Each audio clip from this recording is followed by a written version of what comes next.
What's up, everybody, and welcome to a brand new episode of the Hot Mic here on the Outlaw Nation channel. I am the Outlaw John Rocha, joined as always by the Sneider himself. He keeps picking up posters behind him. Look at all those posters. Sneider, Jeff Sneider, how are you, brother?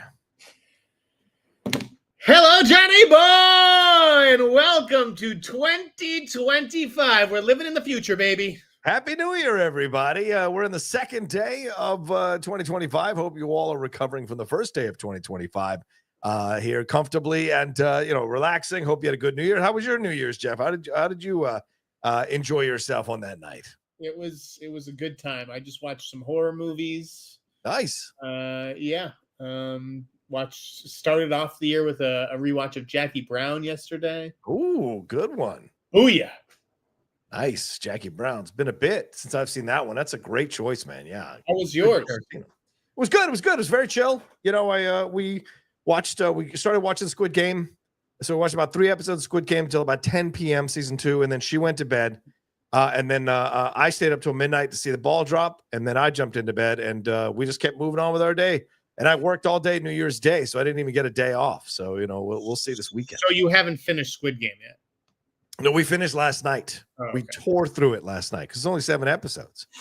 So we're going to discuss that later in the show, We right? will, yes, absolutely. There will be news about Squid Game, and we'll have our discussions about season 2 as well here in the show. And speaking of the show, so much happening in the show today. You think, is it going to be a slow week? It's a holiday week. No, we got a lot to jump into, a lot to talk about that popped off over the last few days since we're hanging out with you all. Please remember, Streamlabs Superchats are open. You see the Streamlabs right above Jeff's head. It's also pinned in the chats and description of the video. And send in your Superchats as well as we go along if you want a question, thought, or comment answered by us. Jeff, let's start with a big one. This dropped a few days ago, and I'd love to hear what your thoughts on all of this is Jason Momoa. Jason Momoa is officially LOBO. I know other people have already been talking about this for a couple of days, but we haven't had the chance to sink our teeth into this situation. But it is Jason Momoa. He is playing LOBO. He will be appearing in Supergirl, Woman of Tomorrow. Aquaman is now in the rearview mirror, as is that universe, but he is officially a part of the James Gunn universe. And so, what are your thoughts on this? Or what are your feelings on this? We already did this segment. I mean, we kind of did, right? Didn't we? We did it. I told you I didn't even equivocate a little bit. And that was last October. Yes, and I know. The original report was like 10 months before that, I think, from December 2022. So this is something that we've known for 2 years. We didn't know where, we didn't know when, and now we know that it's going to be Supergirl, Woman of Tomorrow, which, I think makes sense. It's like, that's a title that I think is obviously geared towards women, just like Wonder Woman. Yes. Not that it's not, it's just for women. Men are supposed to come out to that movie too. But sure. LOBO, I think, gives men that reason it allows the male audience to feel good about, or at least better about going to see Supergirl, Woman of Tomorrow. Yeah, right. I'm sure on. Good, but yeah. Yeah, the original writers of the run of Supergirl, Woman of Tomorrow had LOBO as like a two-hander. They was going to be like a co-lead in essence in that run, but they thought better of it and they made her more of the Rooster Cogburn type of approach to it. So now they're kind of going back to what they had originally planned on. Now we had reports over the last couple of days saying that he'll be in the movie. It won't be a cameo, but it won't be a big part. So I imagine it'll be a section of the film, kind of like Ana de Armas in the recent James Bond movie. He'll come in for like 10 minutes, tops 10, 15 minutes, be a part of the adventure, and then roll on past to kind of introduce him in the DCU. Don't you think? Don't you think that there's a solo movie in development? Oh, of course. Sure. There has to be. I mean, if that's the case and he is just coming in for a few minutes, right. Then come on, what do you expect?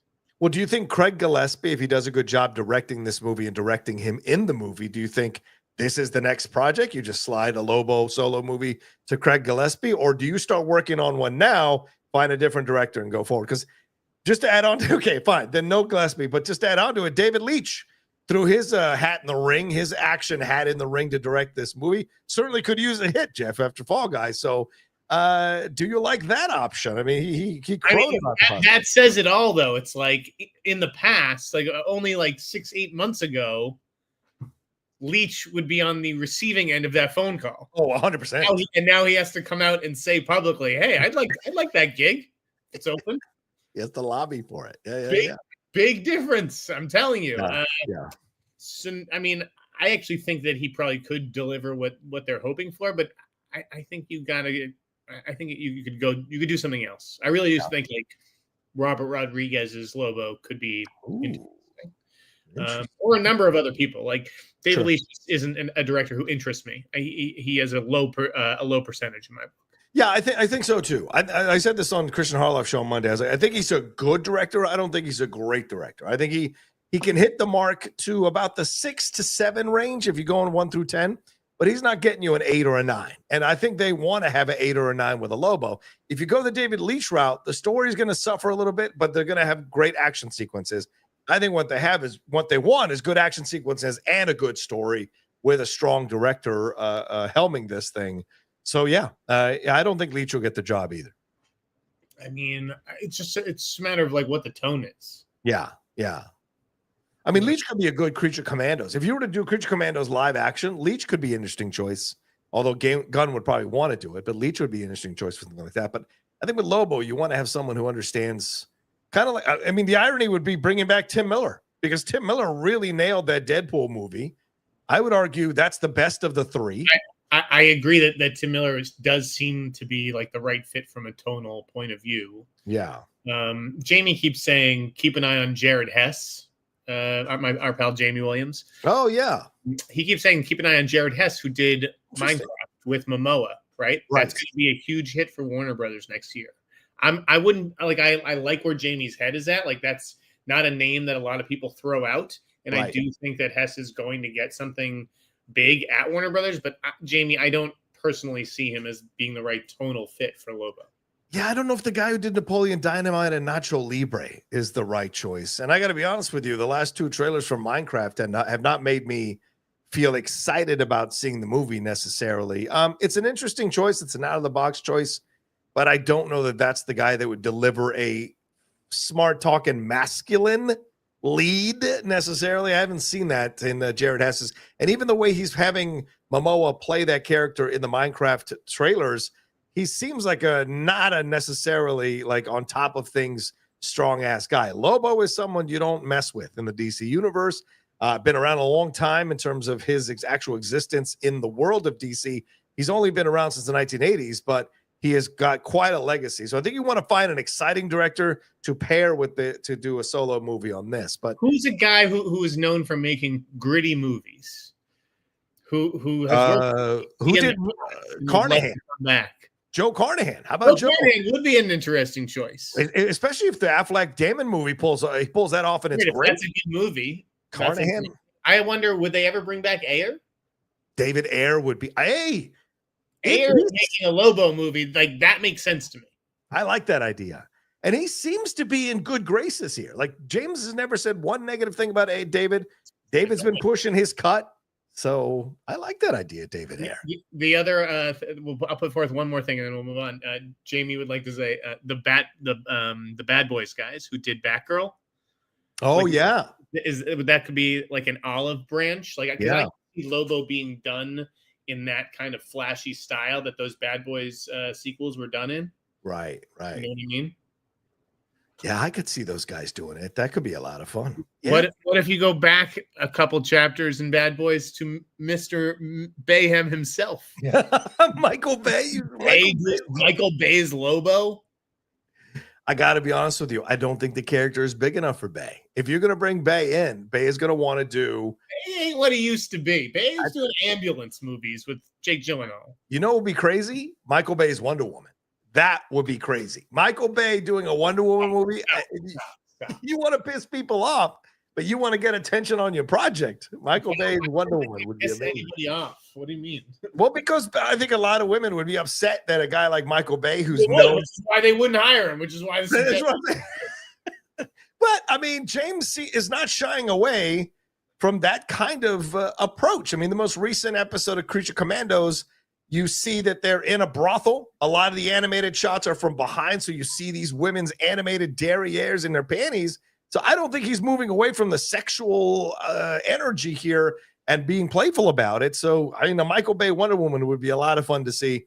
Although I agree with you, it'll probably never happen. No, Is there a female director? The last person on the planet who would get that job. So It just occurred to me. It just occurred. What about a female director? I'll tell you a funny story. I'm not going to tell you. I'm not going to name names here. Okay. But I got someone slid into the DMs this week. Hey-o. A movie star. Okay. Who I have not heard from before. You say movie star like movie star or person in movie? Movie star. Okay. Who I have not heard from before. Okay. There's a female. Okay.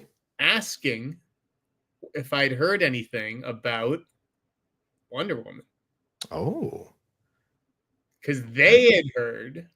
Yes. That maybe people were testing, but I said, I find that hard to believe. And she said, so did she, basically. Because people would have heard about the testing and all that kind of stuff, Probably. But it made me wonder, because we both agreed, me and this movie star, that we don't really buy that, but it made me wonder, when is that happening? Like, how long are we going to have Wonder Woman on the sideline? We've had so much Batman and Superman talk for the last 2 years. Like, at some point, we're going to move on from Gal and cast somebody else as Wonder Woman. And is she going to be introduced in Superman or Supergirl or in some small role where we don't know about her? Well, listen, we haven't even seen the first Superman movie. So, I mean, like, we don't want to, we can't, from one side of our mouths say, James, slow down. And then the other side of our mouths be like, James, where's Wonder Woman? Like, we've got to pick a side here. I think we've got to wait a year or two, because I think he also wants to take as much distance as possible from Patty Jenkins and the Gal Gadot Wonder Woman. I think he wants a little bit more space. And then, boom, once he establishes that Batman and Superman, then logically the next step is Wonder Woman.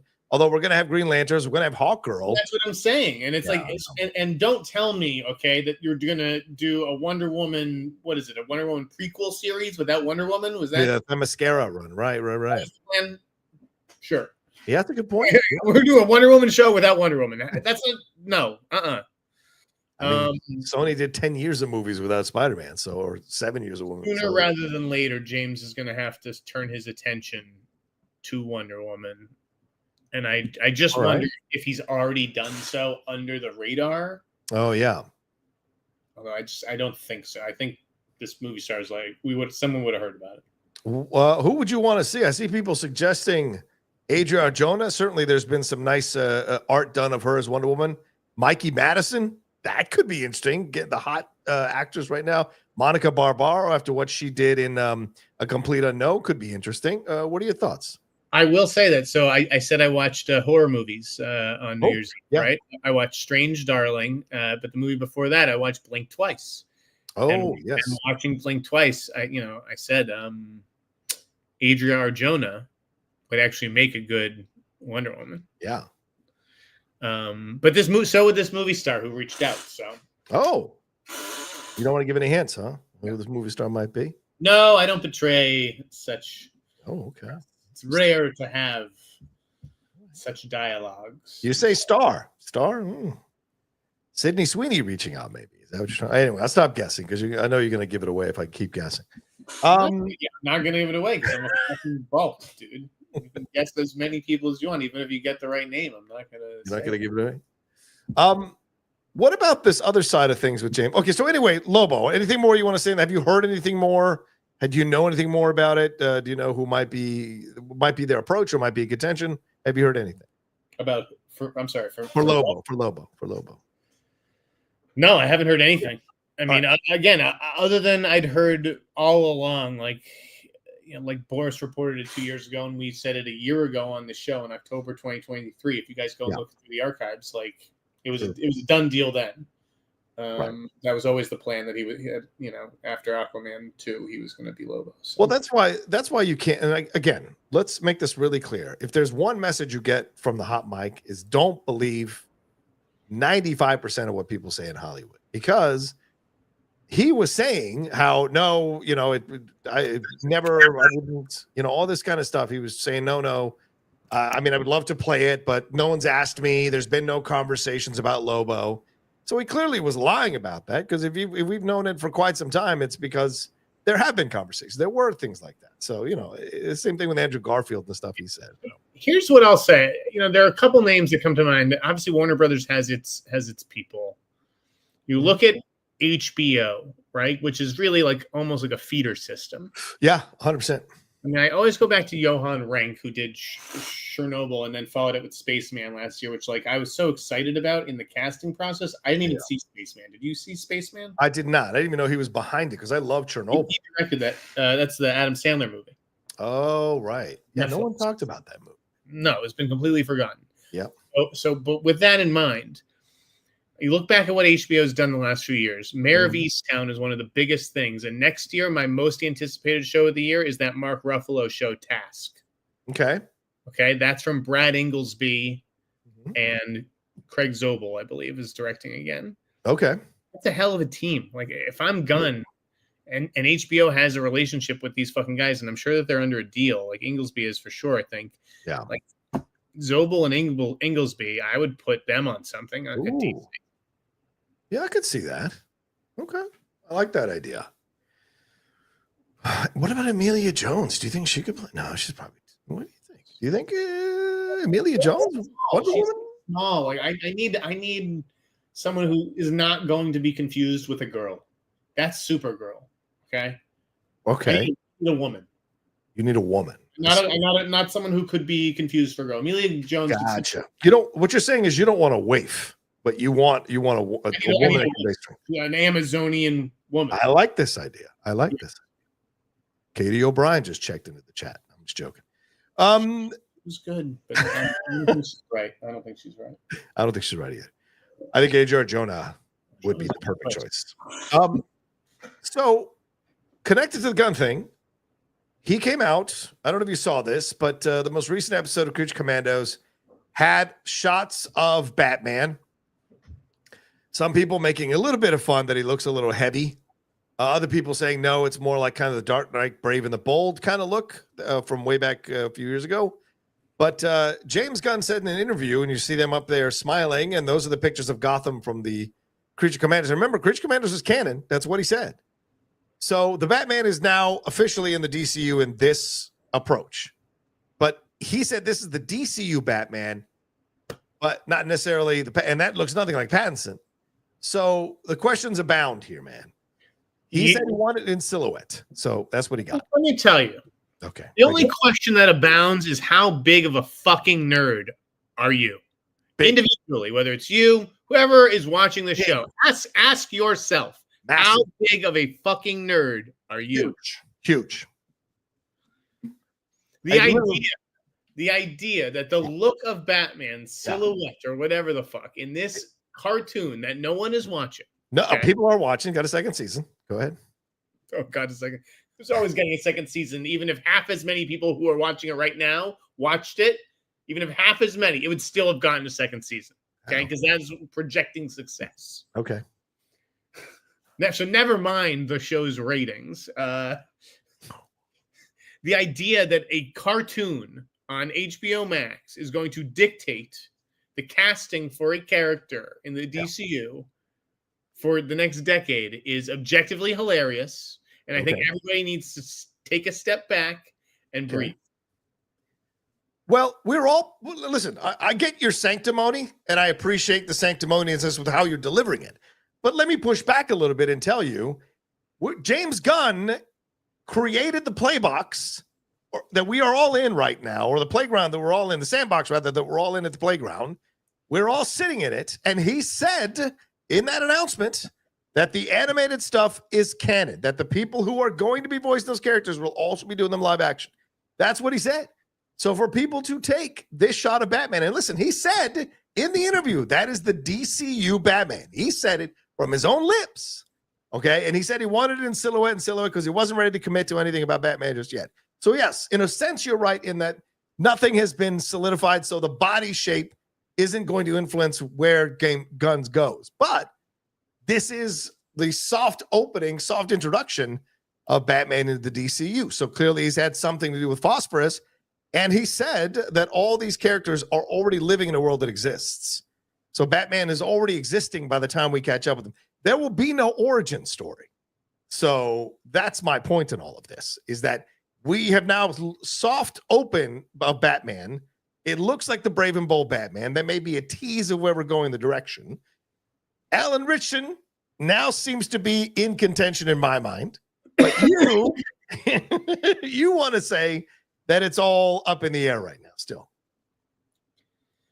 If you think that Alan Ritchson has been cast as Batman and a year and has been for quite a while, apparently, given how long animation takes. So let's say he was cast a year and a half ago because they created that animation cell a year ago or whatever the fuck. Yeah. And no one knows about this. Is that what you're getting at? Is that what you're no. I'm saying everything is possible. And so you trying to discount the silhouette. You can't discount the silhouette any more than you can accept the silhouette. So if we get a big, beefy Batman, then what are you going to say? That the silhouette still didn't have any influence and it wasn't James Gunn's plan from the beginning? So if someone gets cast 9 months down the road, yes, and they happen to have a larger physique, similar to what you saw, is what that was his intention all along, and that is why 2 or 3 years ago you believe this. I think people who run these kind of universes have to think far ahead, brother. So I think everything's in play. I think he has ideas. And I think what he said in the interview makes sense. He's like, they kept giving me looks of Batman. And I kept saying, I can't commit to that. I can't commit to that. I can't make. And so push back, pull back, pull back, pull back until it's just a silhouette. And it's only a couple of seconds. So let me tell you what James Gunn wants. Let me tell you what James Gunn wants, whether he says it or not. James Gunn wants Robert Pattinson in the DCU. That's what he wants. You keep saying that. And it's been very clear that he is not. He has been saying that he doesn't want, that's not necessarily the truth. So do you think that's what it is? Jack Black. You really think he wants Pattinson in there? That your sources are telling you that. That's what you're staying on that business. Is that what you're saying? Do you think he doesn't like what Robert Pattinson's doing and wants nothing to do with him? No, I don't think that. I don't think one extreme is correct, and I don't think one extreme. You think he's great? He loves what Robert Pattinson's doing, but he'd rather cast someone else as Batman because that's Matt Reeves' Batman. I think there's a lot of tangled wires to do that, and he's got to untangle them to make it work. And if he wants to, and I think he's considering it. But how could the wires be tangled? He already made a decision a year and a half ago when he chose to animate that panel like that, John. I'm not saying how could the wires be tangled? I'm not saying he has. I'm saying it's possible that he has. Everything is in play right now, is what I'm saying. Let me tell you. And you're trying to discount a beefy Batman. These are the texts that I'm getting during the show, John. You are respectfully just cherry picking when to believe what James Gunn says after saying don't believe everything he says. Yeah. Well, tell those people when they have the nuts to text me and tell me their issues that they can look my number up and you can give them to them, and I'll read their texts on the air. Because this secondary, I'm reading it on the air, and suck my fucking dick. You understand me? Reading it on the air. Give them my number. I'm telling you, I wouldn't have read it. No. You're reading the text. You're not reading the person. Tell me who it is. If they got the nuts to text you, they better have the nuts to get outed. It may as well be coming from me. I'm just hiding behind a third person.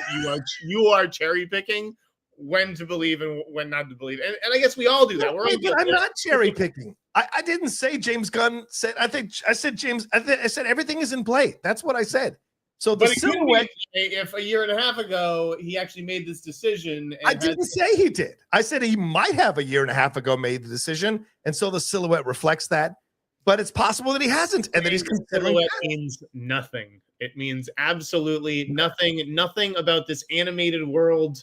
You guys are buying it just like hook, line, and sinker, and maybe that's why I'm the reporter of 20 years, and everybody else is everybody else. I don't know what to tell you guys. I'm not buying anything. Again, I'm not buying anything. I'm saying everything is in play.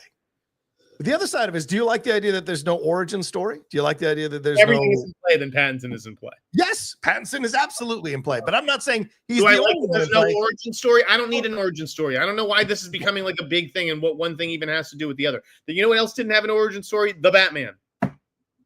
Yes, no, you're right. He was the Batman already. Very good point, Jeff. Very good point. You're saying he's only looking at Pattinson, and I'm saying everything is in play. That's the difference between us in the approach. You're saying he's only looking at Pattinson and wants to make that work. Is that what you're saying? Is that your official stance? Yes, and if it doesn't work, then he'll have to go to somebody else. But he wants to make that work. Okay. All right. And I think he's maneuvering behind the scenes to ensure that he gets his way. Wow. Okay. There you go. You heard it first. Okay. So we've come to that resolution. Let's see. What have we got now? Anything else DC related? Anything you got to pop off on DC? Anything you've heard this week? I mean, there's a Clayface report going around from some scoopers saying that Clayface will be in production very soon, and that they'll start. The director might be announced in the next couple of weeks. Do you believe that? It has to be. It's starting production in the next couple of weeks. That's big claims here. Big claims. Have you heard any directors then that might be in play for Clayface? Have you heard anything? I really haven't. I don't know if it's going to end up being Flanagan himself, if that's the deal they're trying to work out. I don't know if it's going to be some small thing Muschietti does. I have no idea. I think Rose Glass would actually be a really interesting choice from Love Lies Bleeding. Okay. I really don't know. Okay. I think it'd be interesting. What's that?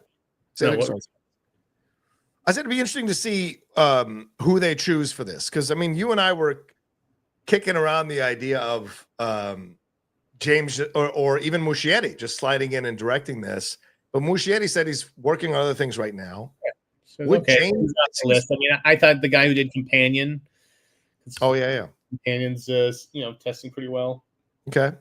Yeah, I don't know. Okay, interesting. We will see. If it's a horror thriller, do they go to Zach Kreger? Oh, that could be fun. Right. I do want to amend something we talked about last week before we leave DC, because someone brought something up in one of the articles I was reading. I was like, you know what? That's actually not a bad idea. I was kind of we were battling about where to introduce Batman, right? And I said, you don't put him into a third tier villain. I don't think if it's going to be Pattinson, I don't think you introduce him through Clayface. I don't. But if it's another Batman and he makes a decision not to go with Pattinson because I think everything's on the table, then I think you could introduce Bruce Wayne in Clayface, but not necessarily Batman. So that could be interesting as a way of splitting the hair. And this isn't, yes, it's splitting hairs. It's a way of differentiating the nerds from the normal people. The normal people know that Batman and Bruce Wayne are the same person. Right. You guys, I don't understand. Here's what I think. Go ahead. I love how you. Good. Okay, go ahead. Here's by the way, Bradley Cooper for Clayface and directing Clayface. I like that idea. I like that idea too. That's great. He's prepping that thing with Will Arnett for some reason, which is weird. Okay. Batman Part 2. Yeah. I think it's like a winter. It feels like a winter thing, doesn't it? You mean start shooting next winter? Is that what you're saying? Whether it's waiting to shoot in the winter for a reason or I think if there's maybe a little bit of truth to those Mr. Freeze rumors. Ooh. I am starting to wonder that. Oh, now you believe James Gunn. Okay. All right. What do you mean? I'm just giving you shit. Did he say something about Mr. Freeze and Batman? No. It would surprise me if he was talking about another director's movie. I'm sure Matt Reeves loves that. People have been speculating about Mr. Freeze for quite some time. That he's going to be he's going to be the Batman Part 2. Maybe not the main villain, but he will be in the Batman Part 2 and have a significant role in it. So, yeah, I wouldn't be surprised either, brother. Makes sense. But, I mean, you don't have to shoot winter, right? I mean, you can go. An untested, unproven source reached out to suggest. All right, since we don't have to take a break, let's keep going. In DC, what about the interview this week Bill Skarsgard did where he essentially said he'd love to play Joker or he'd love to play Bruce Wayne? Do you think after Orlok in Nosferatu, after Pennywise, and he's going to reprise that on Daye, the series, which he said is a very dark Pennywise that he's doing now, do you think they're actually considering the possibility of him as Joker?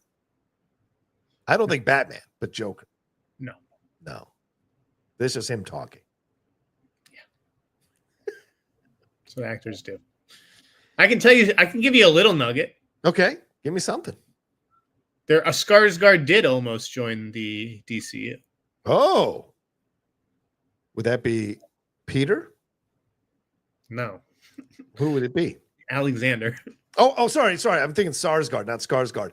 Yes, Alexander Skarsgård. Sorry about that. Yeah.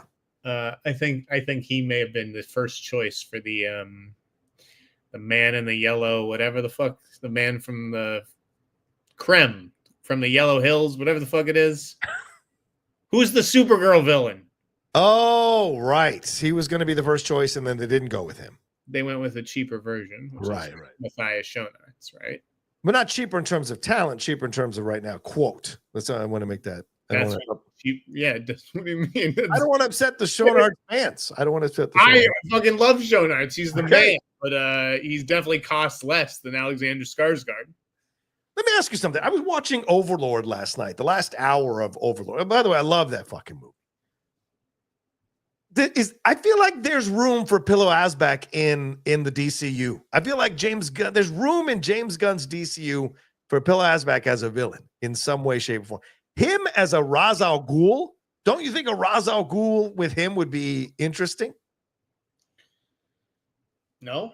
What? I think he's like an interesting actor, but he's the kind of guy who you get to play a Creme of the Yellow Hills, not Ra's al Ghul. That's a big villain, Ra's al Ghul. You don't think he'd be good? That's what I'm saying. That's why you don't cast Pillow Asbak. Okay. Not big enough. You cast him as a Creme of the Yellow Hills in the Supergirl movie, not Ra's al Ghul in a Batman movie. All right, man. I disagree. Chris Avery is a good director too. Like, he's done genre stuff. He'd be a good choice for Clayface. I down with that. Do you remember? Did you like Overlord? Was that a film you enjoyed or no? Okay, yeah. I mean, I didn't mind it. Okay.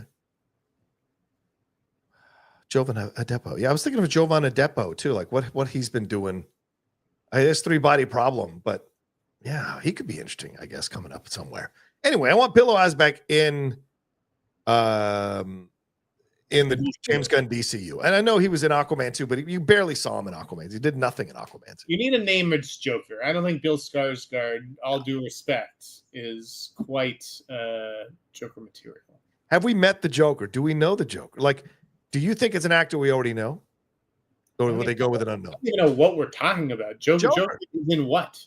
Do you think they'll go with someone who's known, or do you think they'll go with someone who is coming? I don't think they're even thinking about Joker right now. What are we talking about? Okay, all right. Someday you're gonna run a universe, and you're gonna have to understand. I think about all these things at the same time.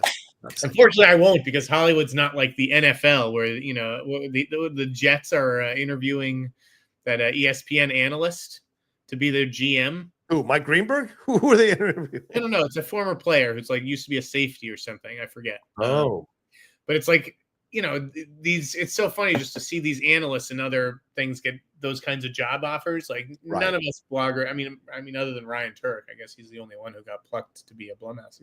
Right. Well, look, you're not going anywhere no matter who you hire, as long as Woody Johnson's still your damn owner. So that's really the issue there. It's not about anything else but that. All right, let's keep going here. What else have we got on the list? Let me take a look at some pictures here. Oh yeah, should we? Okay, you know what? Let's take a break before this. Let's do this one before we jump into the big meaty one. All right, Jeff, your thoughts on this? There are rumors of a sequel for Air Force One that is apparently in play, and people are talking about it. So. Obviously, he wouldn't still be the president, for God's sakes, but that's the situation here, that Harrison Ford might be reprising the role to come back and play the president, or come back as his character in a sequel here to Air Force One. Do you like this idea? Does it seem like a little bit of, what do you call that, fan casting here, and doing a legacy sequel like this? And certainly, he has no issue coming back for Star Wars, coming back for Blade Runner, coming back for Indiana Jones. So do you think this makes sense? Because Air Force One is one of the best action films of the 90s, or period. I did a riff on this in the last newsletter. I'm trying to remember off the top of my head. But, I mean, you look at what is Sony doing? They're doing Clue. They're doing Labyrinth. They are doing I Know What You Did Last Summer. Right. Okay? In other words, library hits.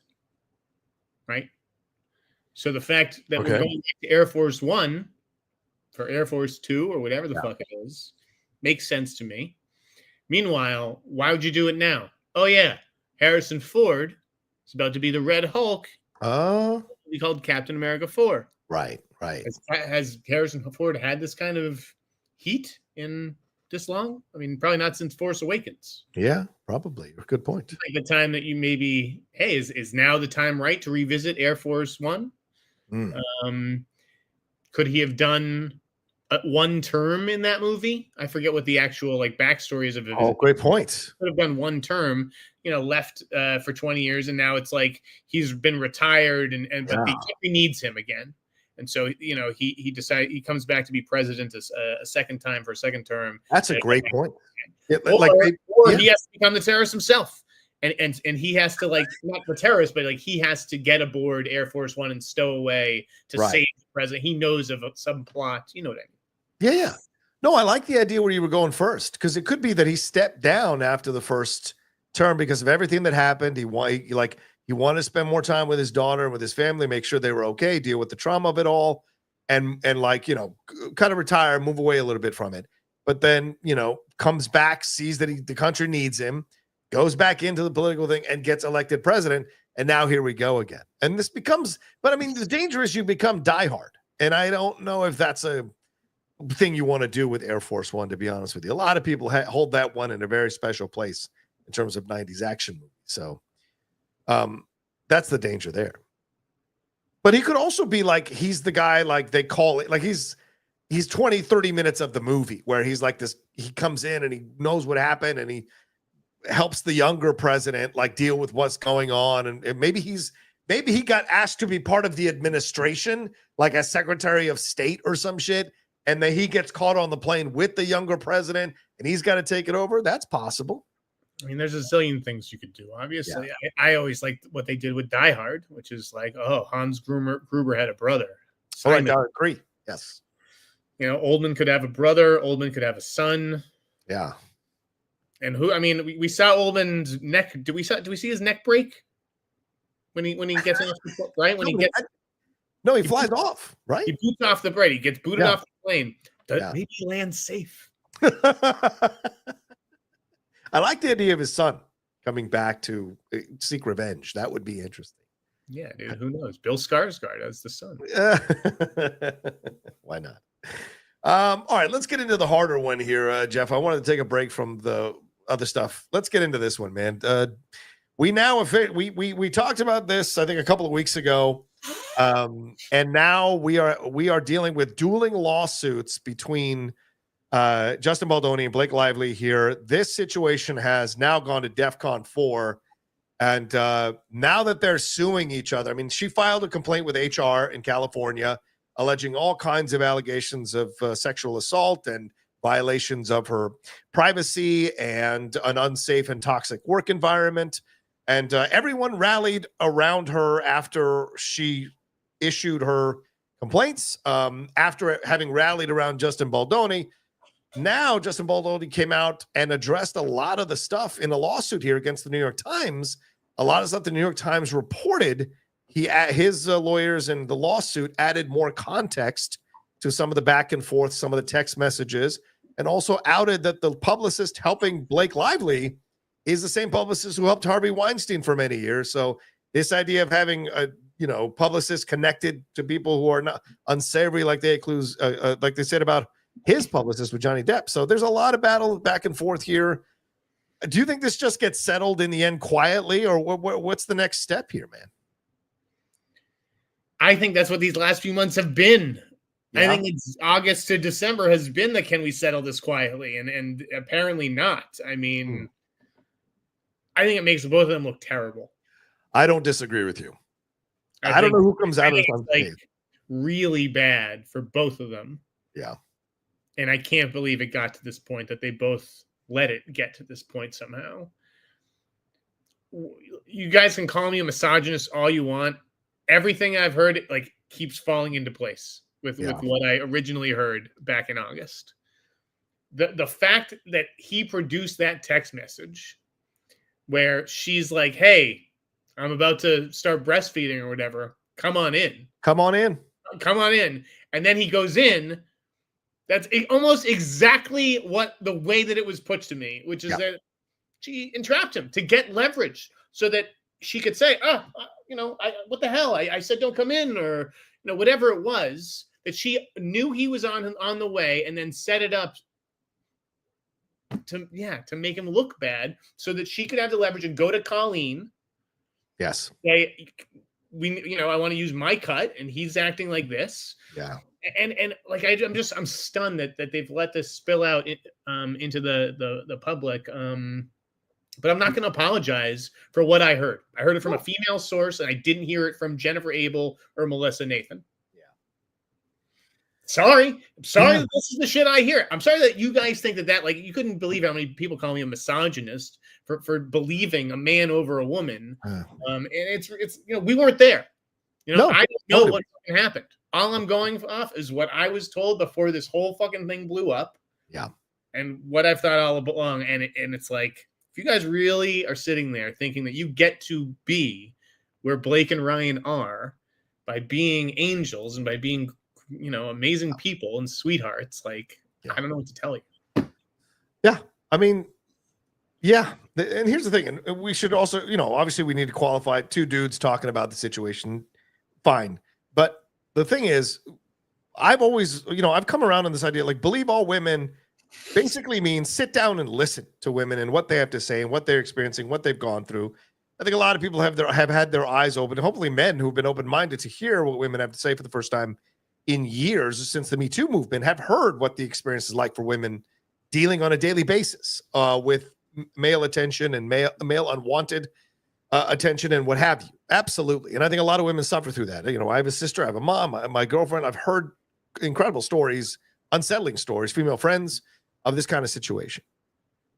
Where it becomes a bit like uncomfortable is when you look at the situation here and you see all the facts and you see the Blake Lively complaint and lawsuit, and it's cherry picking certain moments to go after him, the text message, and then you see all these people do a 180 and start banging the drum of righteousness. But then Justin Baldoni comes out to give more context to what happened, and immediately it's like, oh, look, more men going against women. How about we try to find the truth about what happened, look at all the information and all the evidence, be level-headed and not having to be about some cause, and really see what happened. And also throw in the context that these are Hollywood people. They are not like you. They don't represent you. They have nothing to do with you. It's like athletes. They have nothing to do with you.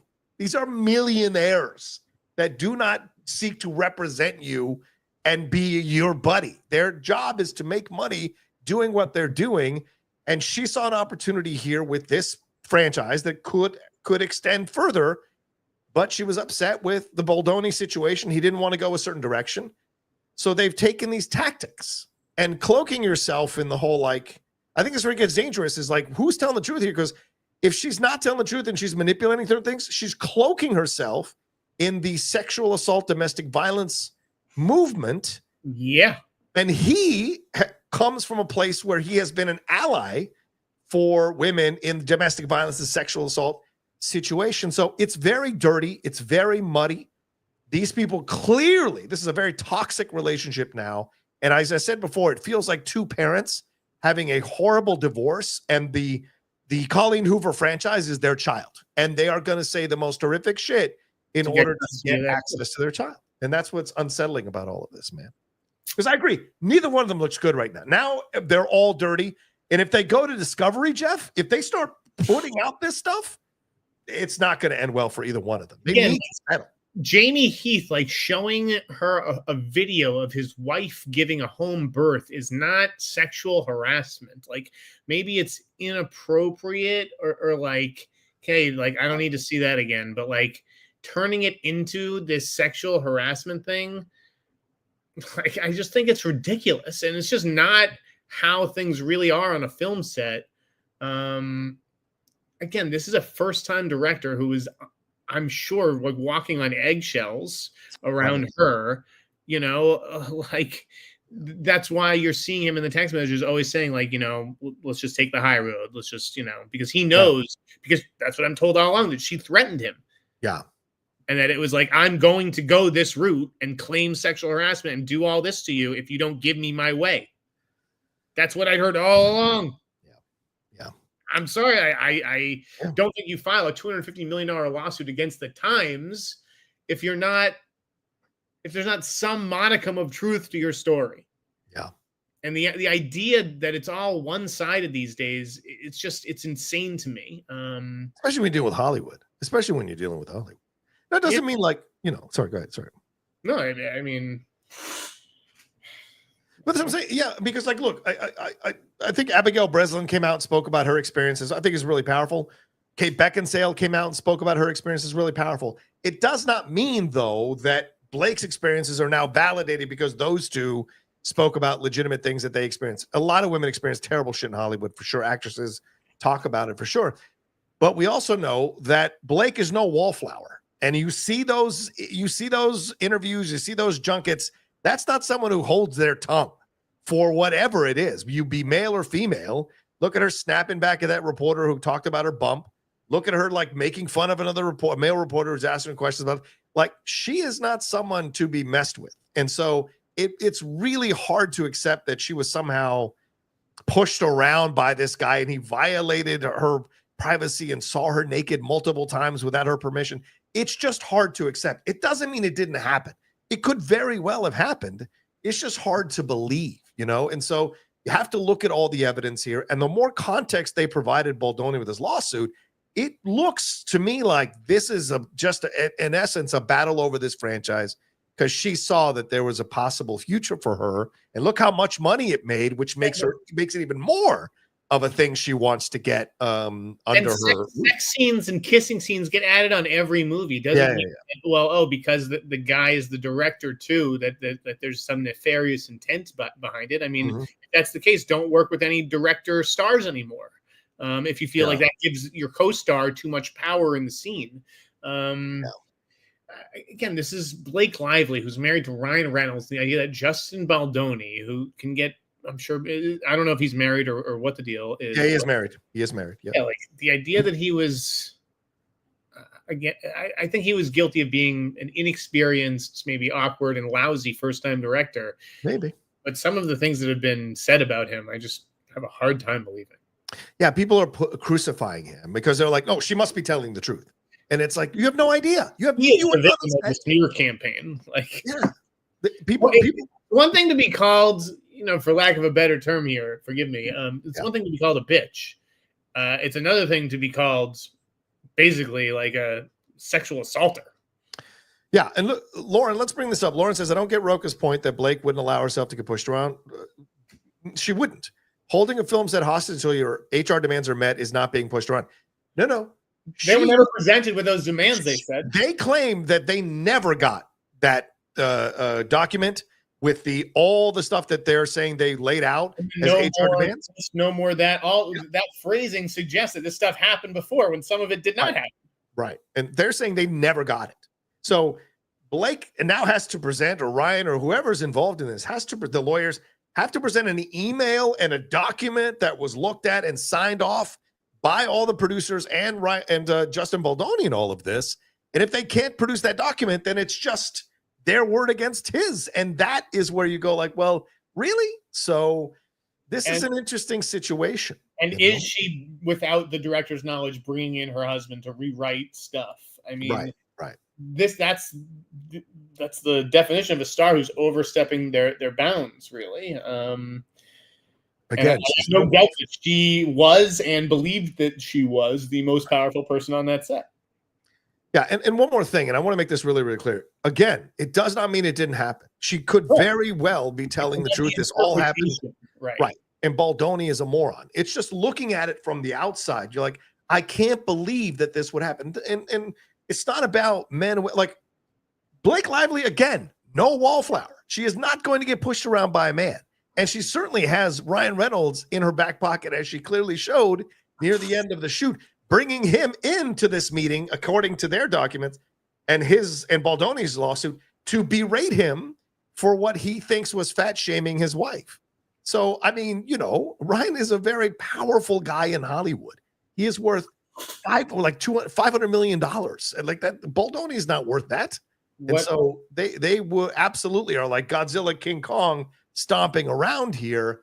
And Baldoni is one of the human people on the Adam Wingard movies. You know, it's just a different situation, it seems like. The idea that you know they didn't pressure WME to drop Baldoni is like hilarious. Oh, that's nonsense. Yeah, like give me a break. I was represented by WME for 10 years for voiceover.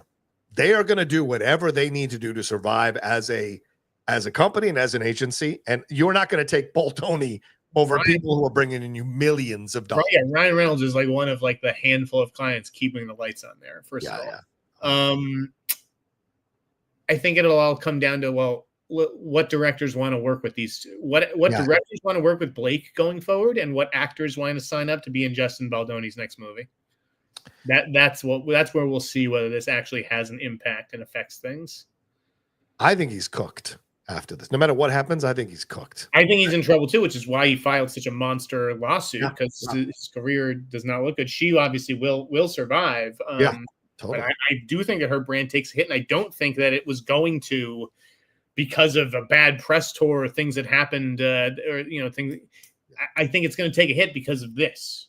Like this action that she brought on herself, and all this dirt that has come up, and I understand it, like I don't mean to suggest that that's true of all people who like come forward with these, because I don't want to discourage anyone from coming forward, but like I don't think that she will benefit from this, just objectively speaking. And if she's not telling the truth, that damages women coming forward, because if this gets exposed that she was using it in order to strong arm him out of a franchise that she sees in a very ruthless and cutthroat way that will help her become as big of a name as her husband, because she isn't, that is something that would look really bad. So, just because we have questions about something, it doesn't mean that we're saying women shouldn't come forward. They should absolutely come forward and be heard and have their day in court and have their time to say the things that they say. But we also, as people, have a right to look at all the facts and the evidence and make up our own minds of what we think might have happened here, and look at all the factors involved in all of this. It has to go hand in hand. It can't just be like whenever anyone speaks, it must be the truth. It has to. You have to look at everything with a much more analytical eye, I believe. So, all right. Anything more to say on this, Jeff, or shall we move on? We can move on. Okay. All right. Let's move on to other stuff that's going on in the world of entertainment here, and keep your Streamlabs and Super Chats coming in. We're excited to talk about this stuff with you all when you get a chance to send them in. Streamlabs Super Chats are there for you all to send them in, your questions, thoughts, and comments, so we can address any of the questions you have. What about this story about WB wanting to continue Dune with or without Denis Villeneuve? Is this now the new franchise, Jeff, that they are seeing like future potential to rival any other of the bigger franchises like Star Wars or Marvel down the road? Or is this more of a smaller franchise, but still a mighty franchise thing to get on top of? Yeah, I think it's a small but mighty one with loyal fans, and I think that they saw the leap, right? From 1 to 2,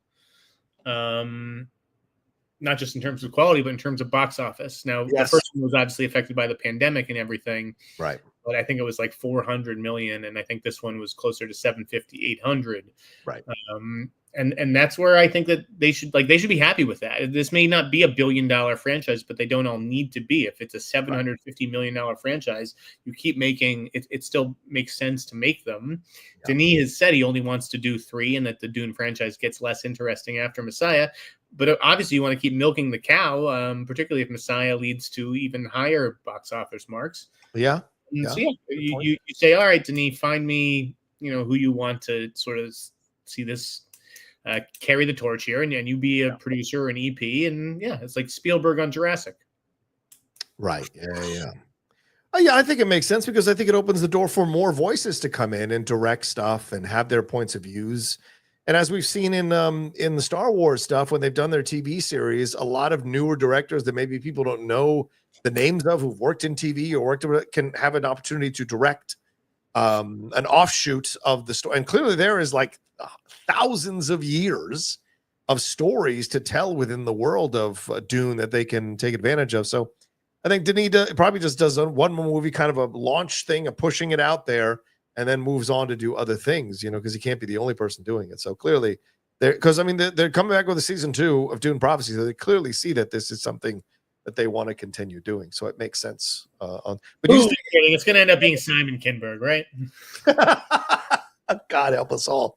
Do you think he stays on as an EP for the whole thing? Like, do you think for everything he is like officially given the EP credit and makes money off of it?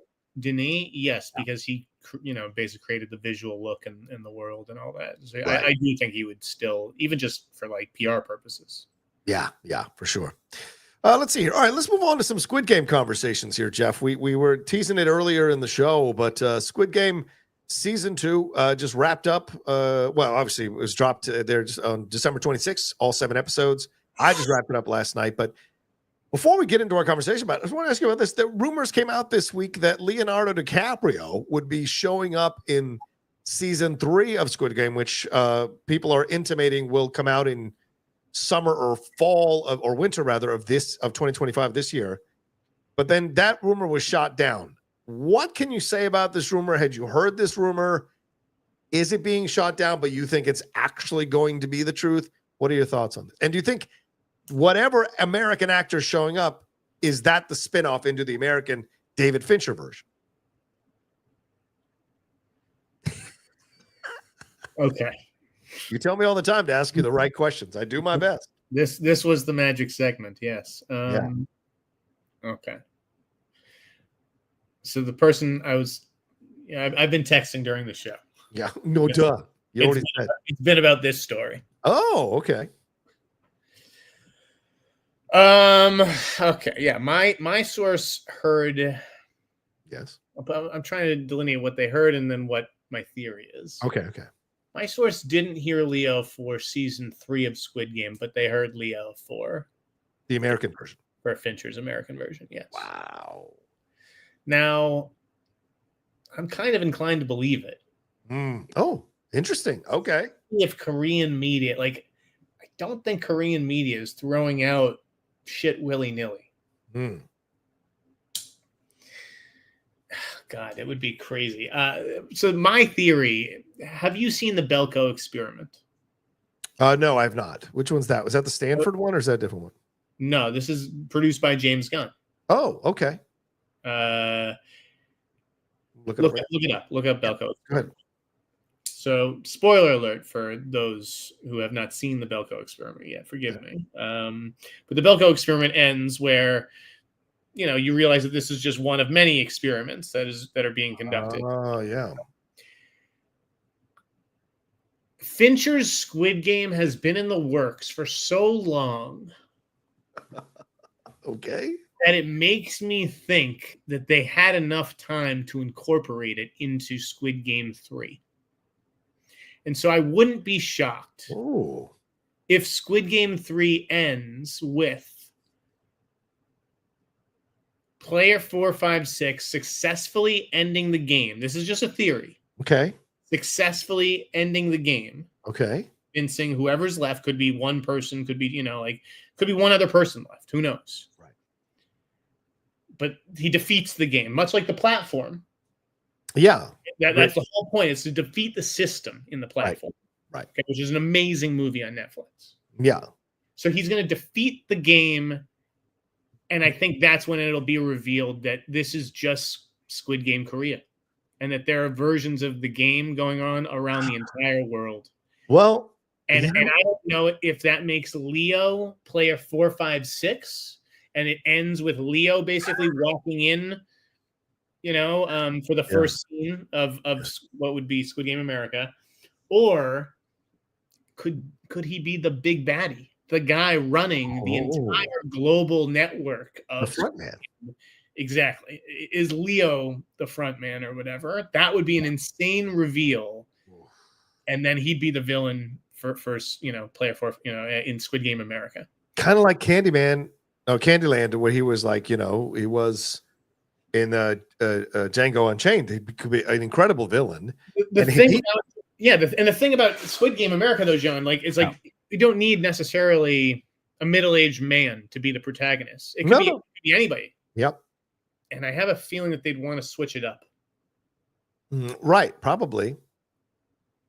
Do you think they go with a woman, a female protagonist? Do you think that a young female protagonist? I just don't see. I don't know if I see Fincher doing another not that,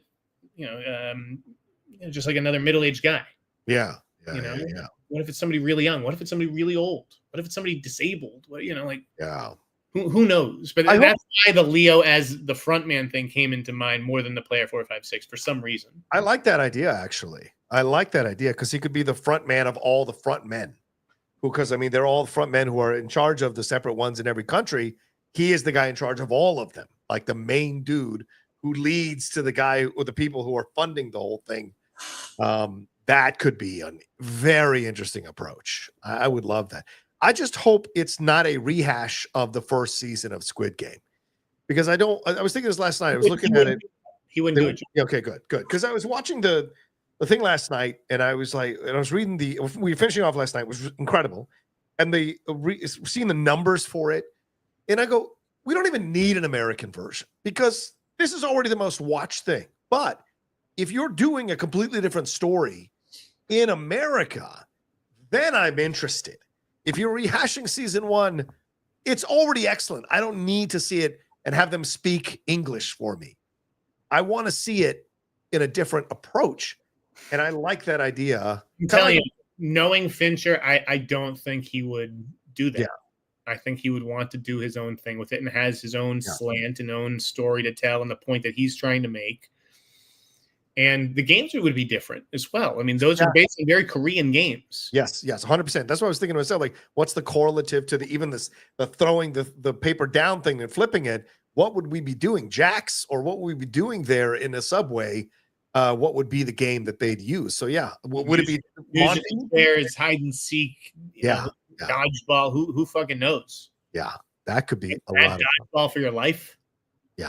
Yeah, imagine that. Yes, exactly. I just I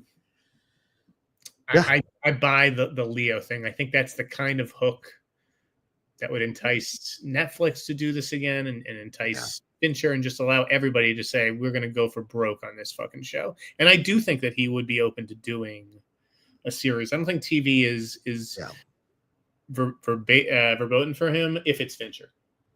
That's what I'm getting. Yeah, I think so too. He's never worked with Fincher, has he?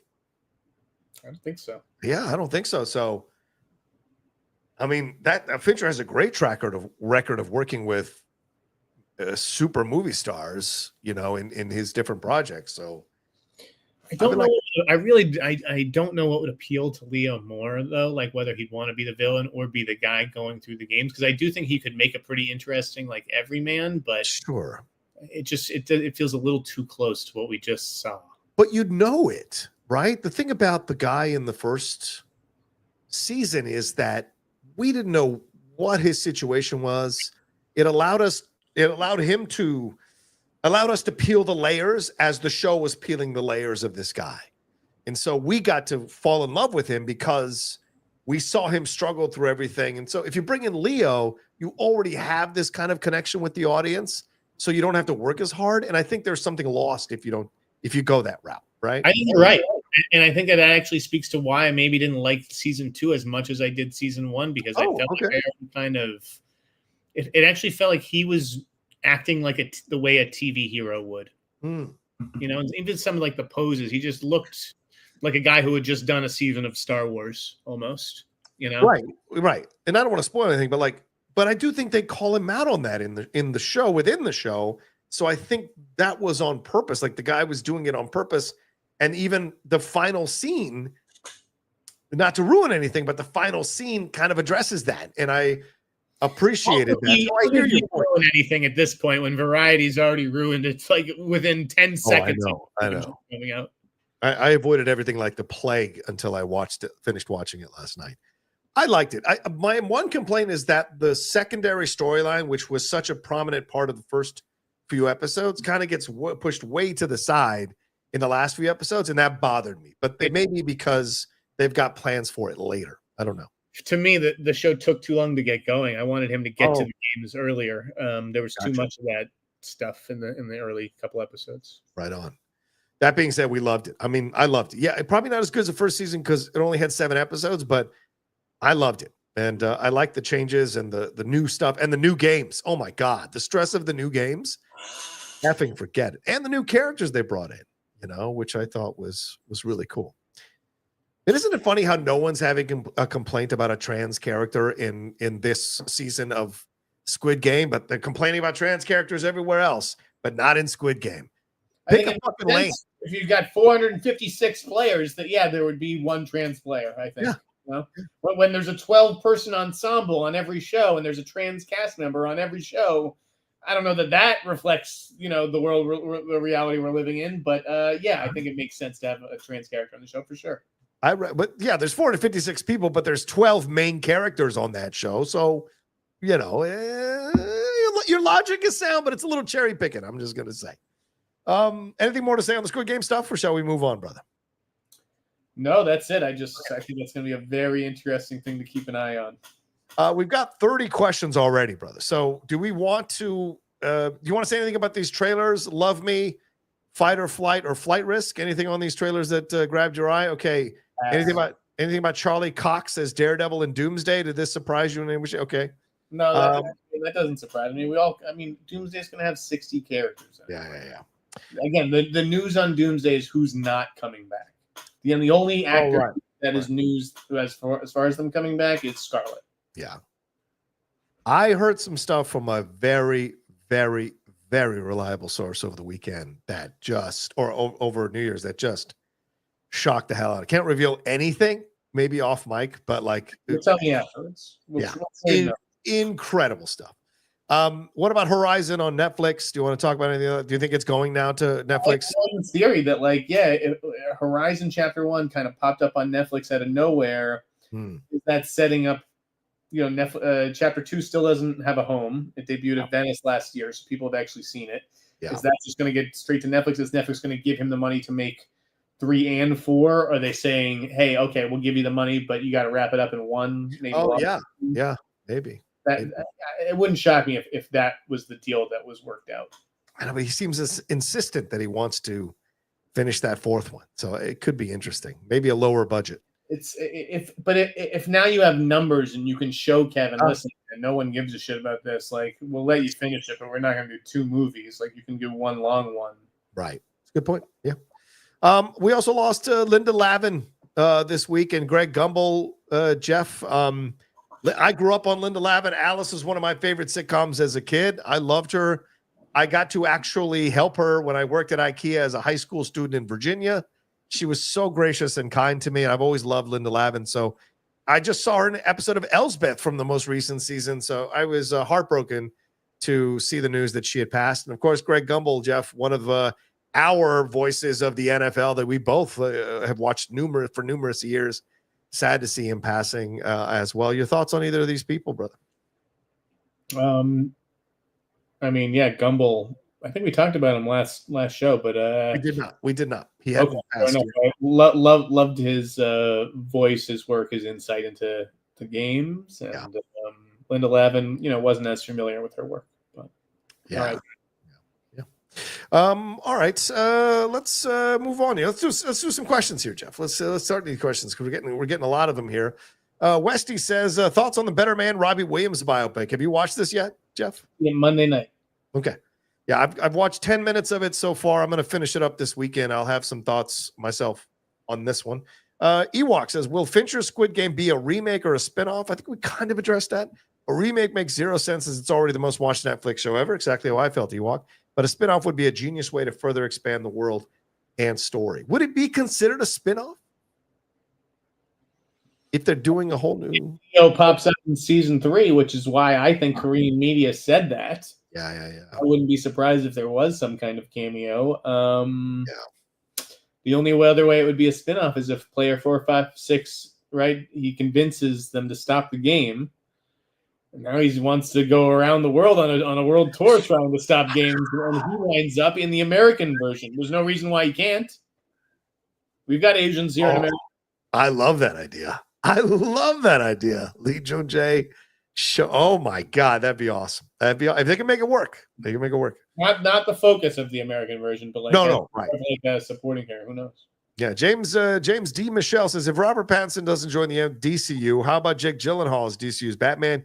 He would crush it. Any more updates on the whole Batman and DCU Batman debacle? Love your thoughts. Happy New Year. Thank you, James. Happy New Year to you. Jeff, what are your thoughts on this Jake Gyllenhaal? Well, if you look closely at the silhouette, the thighs weren't quite big enough for it to be Jake Gyllenhaal, whose calves are actually 3/4 the size of his thighs in dimension when you see him at a certain angle. So I don't think it could be Jake Gyllenhaal. But if we are disregarding that ridiculous logic and image, then yes, I think Jake Gyllenhaal would make a great Batman.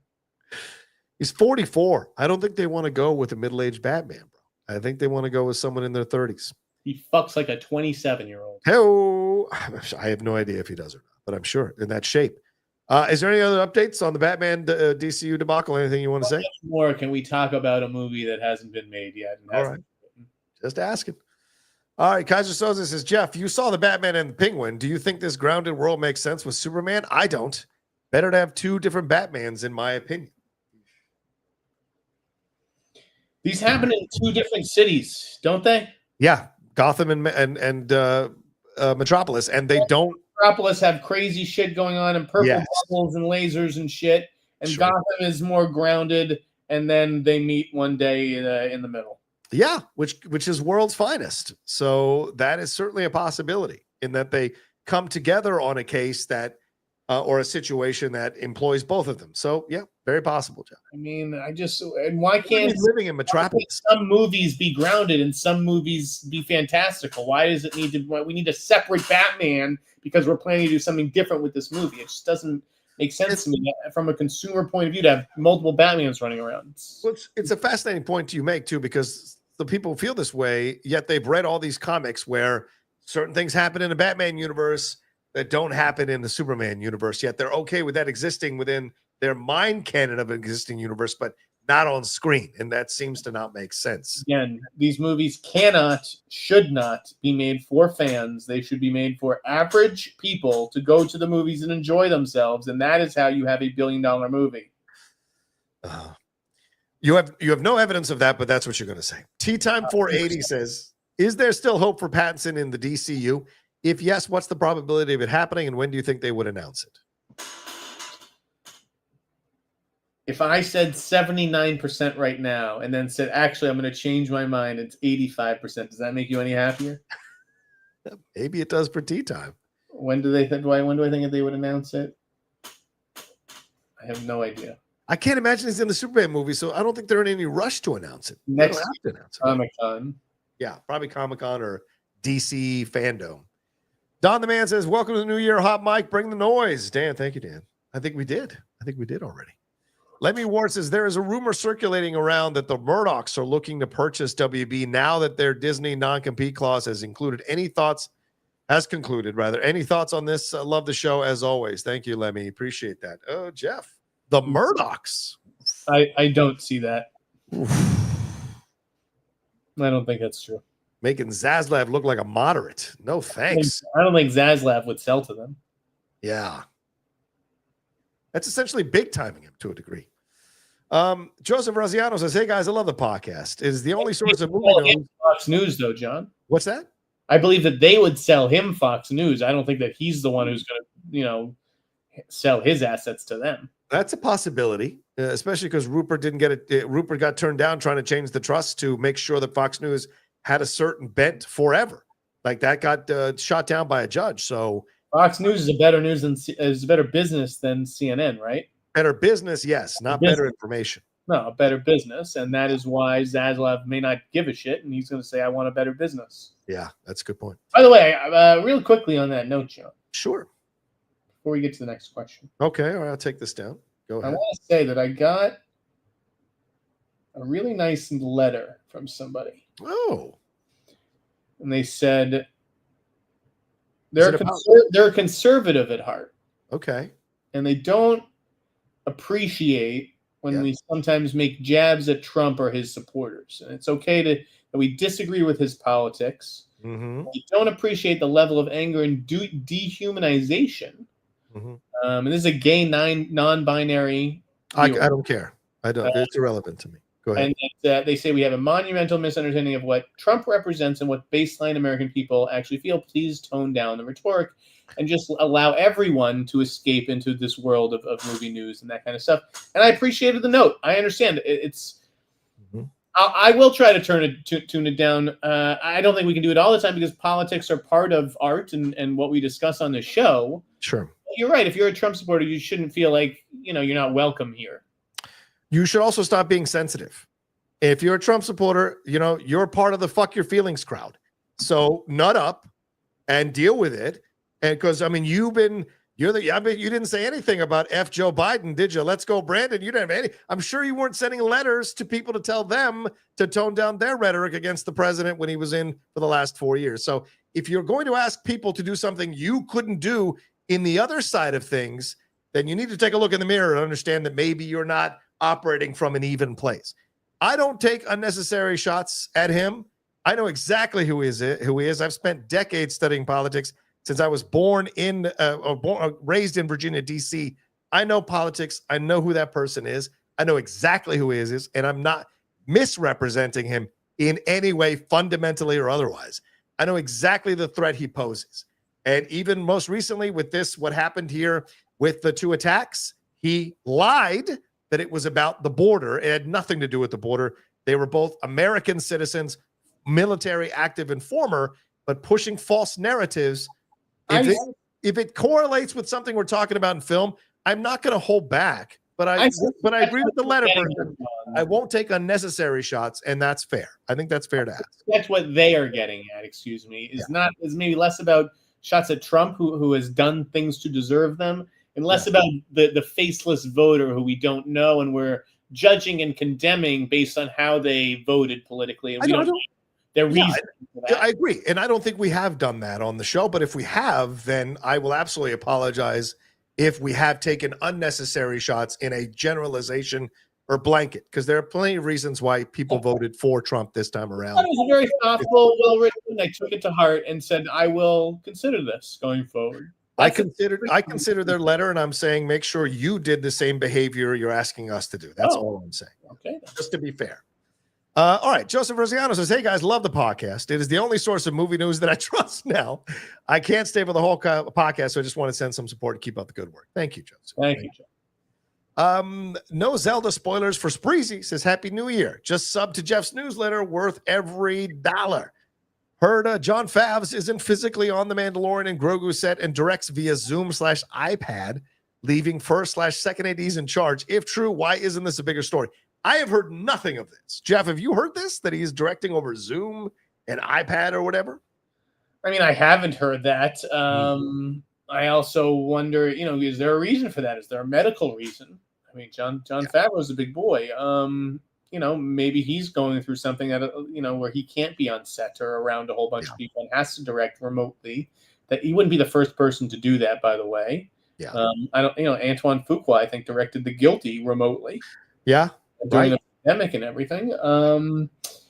I haven't heard anything to that effect. It wouldn't shock me. It wouldn't be like that crazy of a story, but I know what you're getting at. So yeah. I wouldn't be surprised either, because if it's a volume situation, maybe he doesn't need to. Pedro is voiceovering the work that he's doing for the most part. He'll probably on set take his helmet off at some point. So I don't think it's a negative.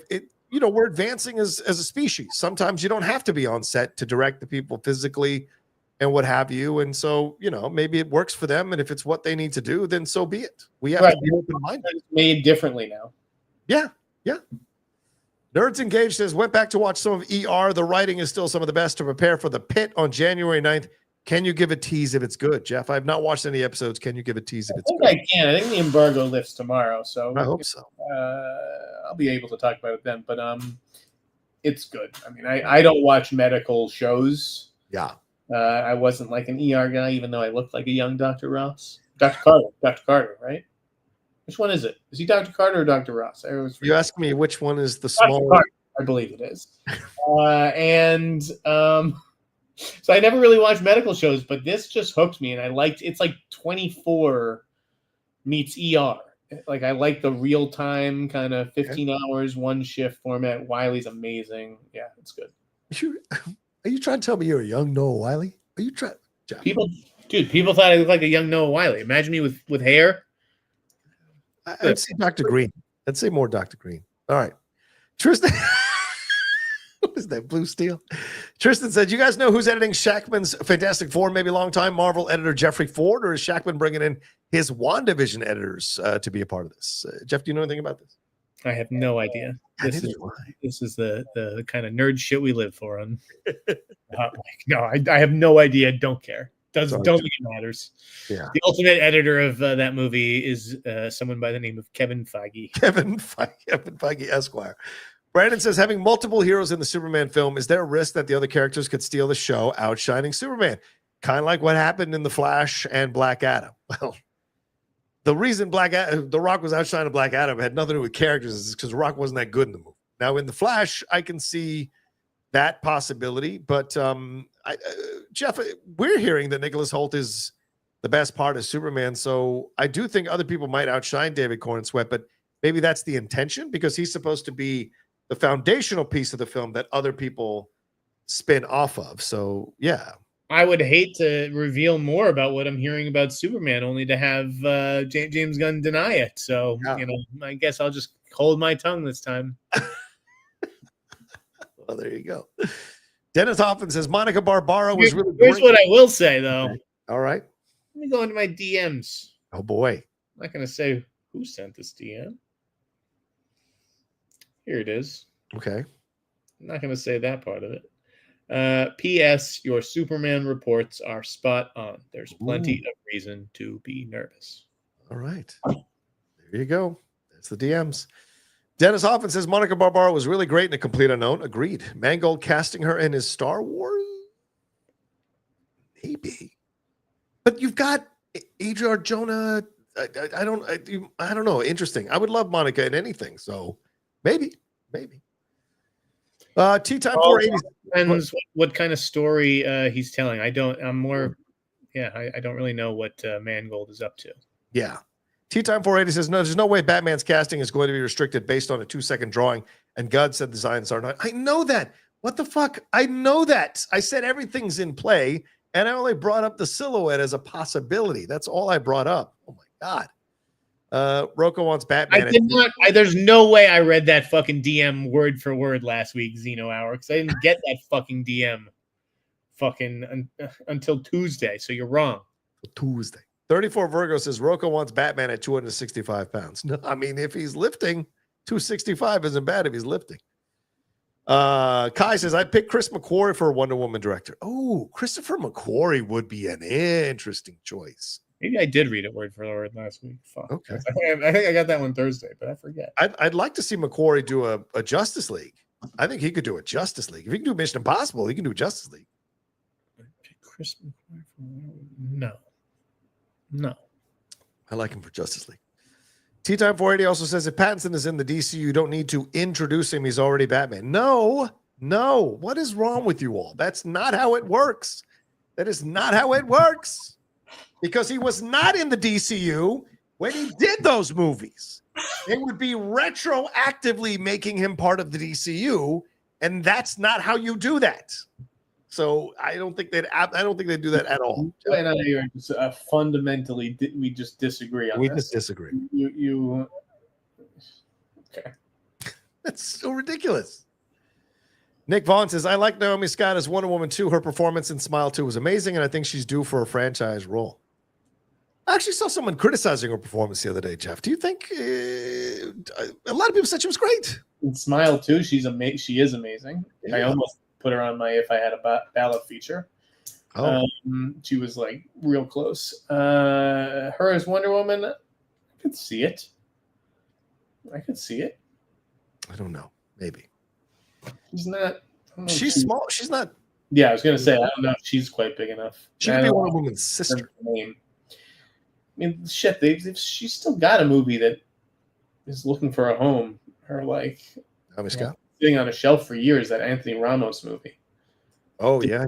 Since that thing, like, what's going on with that? Samo wants to know when we get to both y'all's top 10 best film of 2020. You're not getting mine till next week. Jeff, what are you doing? Exactly. We don't work on your schedule for $2, Samo.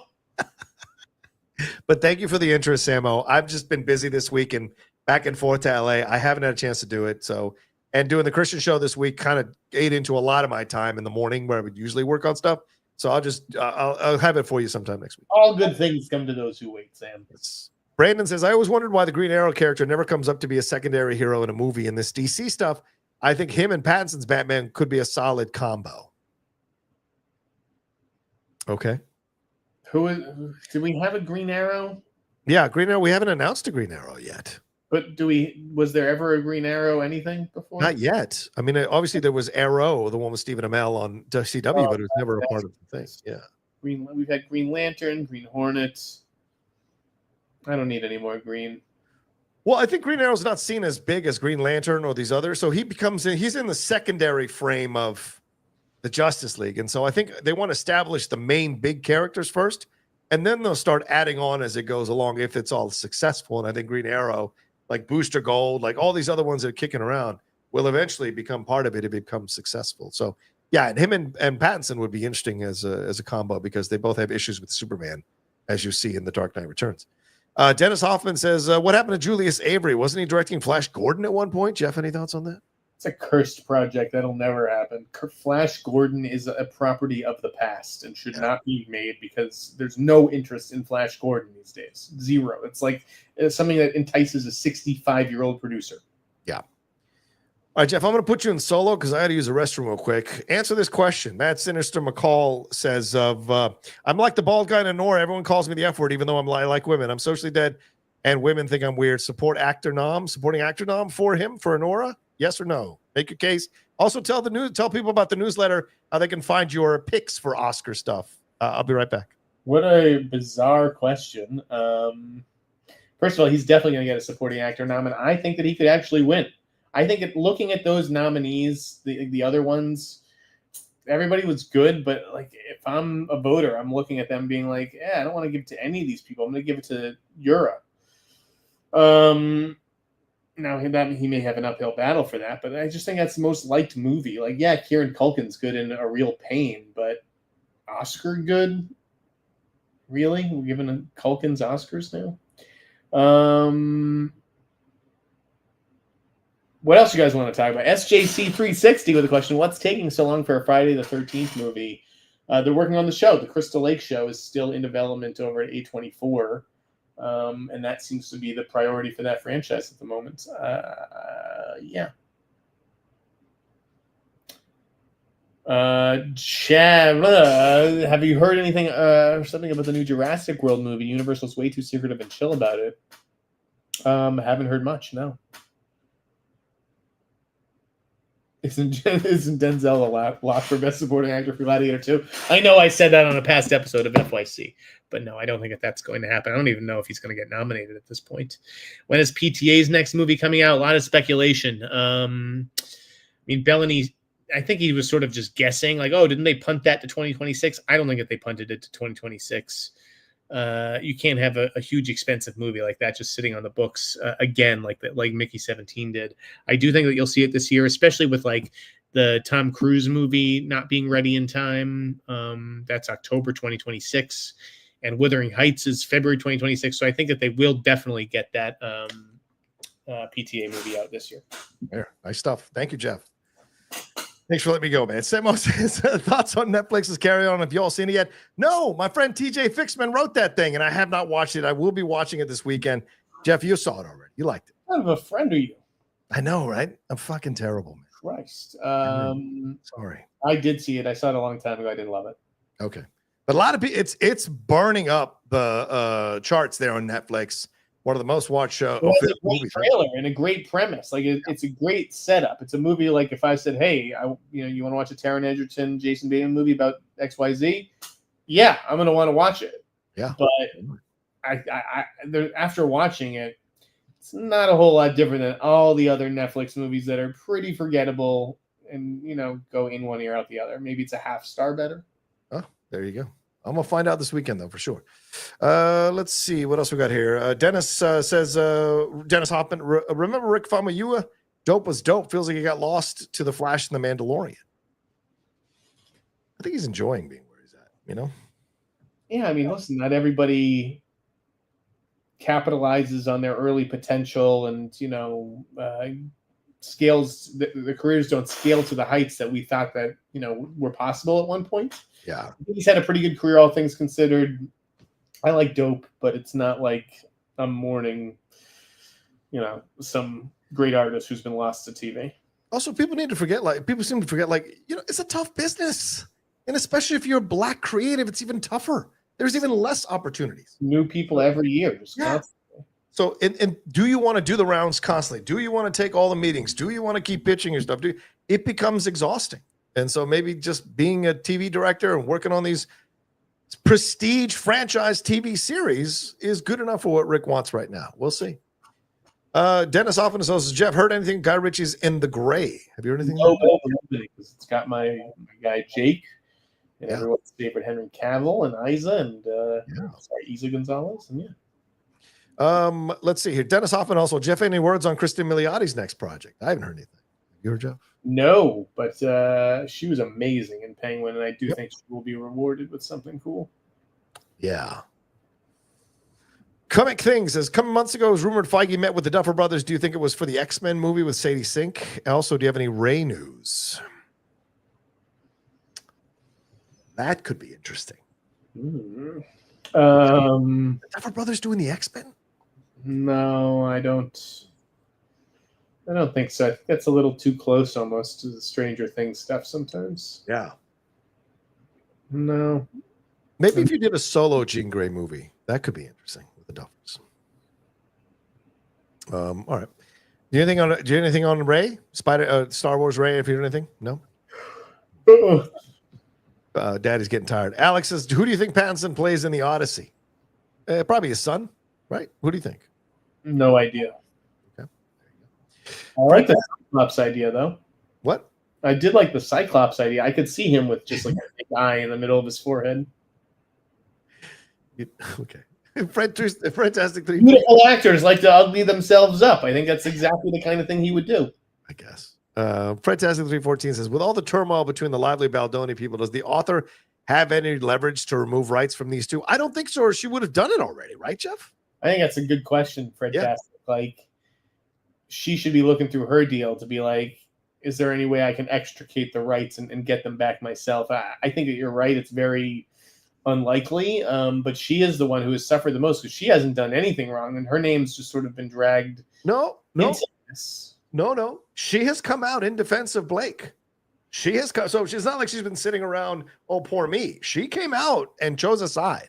So she chose a side, during production, basically, when Blake, lobbied her and leveraged her cut. Well, she made a comment after she put out a post after Blake Lively put out her complaint. So she's still actively supporting her in the situation. So I just think Justin and them have wrapped up the franchise rights for this.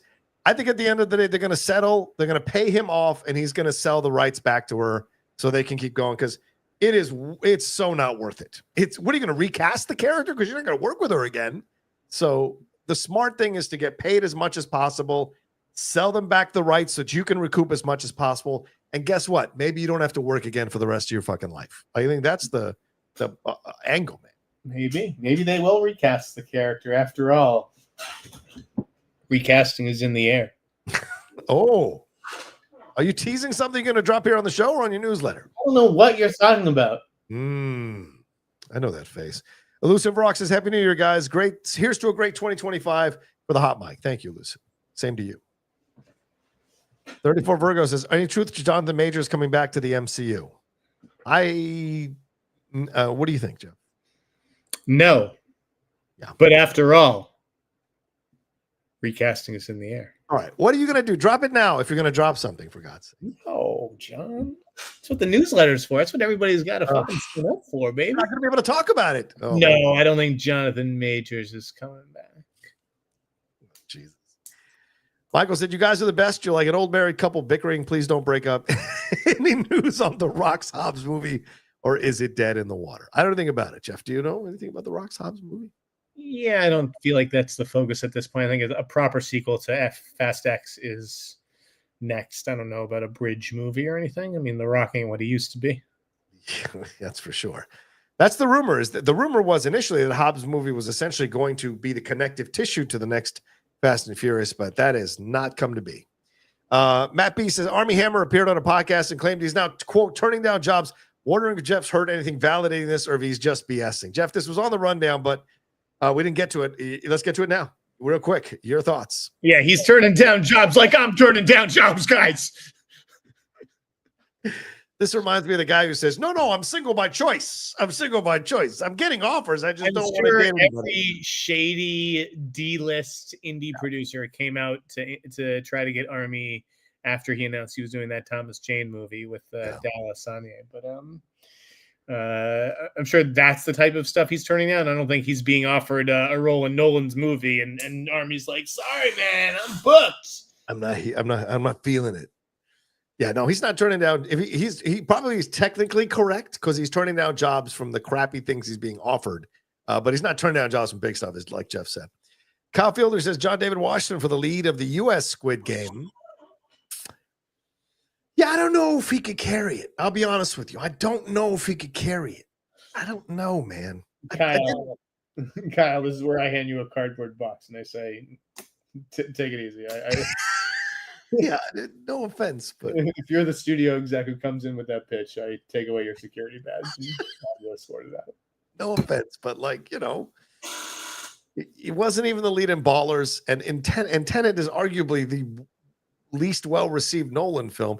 He was fine in the movie, but he wasn't a standout in the movie, so there's a zillion better actors. Come on. Matt Sinister McCall says Squid Game's predictions for season 3. No, because then we'd have to spoil it. So no predictions, I don't think. Simon I gave a bunch of predictions. What? I gave a bunch of predictions. There you go. That's right. You did. That's right. Simon Section says, loving Snyder's theory of Leo being the front man of the U.S. version of Squid Game. And if these people like to wear masks and conceal their identity, it would be an added bonus if his name was Fidelio. Oh, interesting. Okay. Just like a random callback to Eyes Wide Shut, or I guess so. Yeah, I guess so. Tea Time 480 says saying the Batman is too grounded is like saying a third of the Batman stories is too grounded to be in the DCU. I don't know what that means. Yeah, I don't know what that means either. Buck Teeth Bandit. Yikes. Hey guys, Reeves' universe taking place in 2022 seems to be the main challenge for DCU merging. To make it work, could the series be a prequel to DCU? Well, then you have to age up Robert Pattinson, right? And I don't think they necessarily want to do that. So I don't know if that makes sense for a prequel. What are you talking about? Reeves' universe takes place in 2022, and that's the challenge because the DCU's 2025. I don't understand what's happening here. What? Yeah, he's thinking that maybe the series, they could get away with merging it by saying that was the prequel and this is the continuation of that universe in the Superman movie. But he wants Superman to be the tentpole. That is the tentpole from which everything flows out of. He's not going to borrow Matt Reeves' tentpole to put next to his tentpole, and that just doesn't make sense. Does the Batman explicitly take place in 2022? I don't know. I think that's what this came out in 2022. It was supposed to be the 90s, right? But then they made it they took out all the 90s references, but it's a very 90s influenced movie. So Don Ronaldo McWhiskey says, Happy New Year, everybody. Catching the replay. Thank you, Don. Look at those cheeks. Happy boy. Look at those cheeks. Cowboys Fan 92 says, Hey, John, hope your holidays and New Year's Eve were good. They were. I finally saw Wicked. Oh, my effing God. It surpassed my expectations. It was great seeing as I have seen the musical on stage before. P.S. I turned 33 on January 1st. Oh, happy birthday. Happy birthday, Cowboys fan. I watched the movie yesterday on your birthday, actually. Hey. And was the second time? I'll tell you, I'd already seen it, and I liked it more than I thought I would. And this time, seeing it again, I cried. Wow. Jeff. And that last half hour of Wicked is really fucking good. I agree. starting to fear that it could win Best Picture. I don't think it deserves Best Picture, but it did get me to cry at the end. It's that middle area with the dancing in the library and the dude hooking up with the sister. It gets all muddy in that middle area for me. Don Ronaldo says, are we overthinking the Batman situation, Nation? Let's be honest. The only thing that matters is the car. Good point. Good point. SJC360, he's got a few of these. I'll read them all back to back. What's taking so long for a Friday the 13th movie? I mean, A Nightmare on Elm Street. To maximize the box office with Jurassic Superman R4 move release date. All right, go ahead, Jeff. Which one do you want to address first? I still think Fantastic Four will move its release date. That's what you're saying. Okay. Yes, I still think that is a possibility. July is too crazy.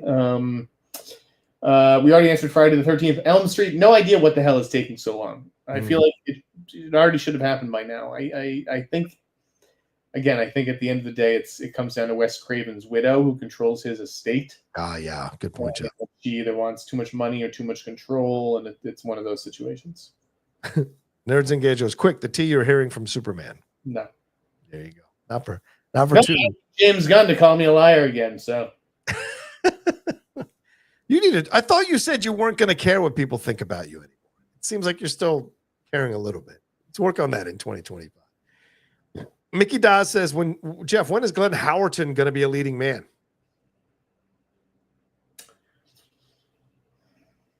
Yeah, I mean, that window says closed. Yeah. He could be a good villain. I could see him as like a DCU villain. He would have been an interesting Maxwell Lord if they hadn't already cast Sean Gunn. What character did Skarsgard play in Green Lantern? Say that again? Peter Skarsgard in Green Lantern. Yeah. Who was that? He was the main villain in that one. What was his name again? It's not the leader. Hector Hammond. That's right, Hector Hammond. Oh, I could see Glenn as that. Yeah, that'd be work. Keep that look from BlackBerry. Mike Joyce says, do you think Lily Rose Depp gets an Oscar nom for Nosferatu? No. Sadly, no. She was damn good in that movie. Robert Giaquinta says, either you guys watch Kneecap yet? No. Also on my list for this weekend. No. I've heard great things. I can't wait to see it. What? No. It's on Max, I think. Goopy G says, any word on Zoller's new movie with Adrian Brody? Jeff, have you heard anything? Is Adrian Brody in Zoller's new movie? Apparently. Goopy G, are you sure with that?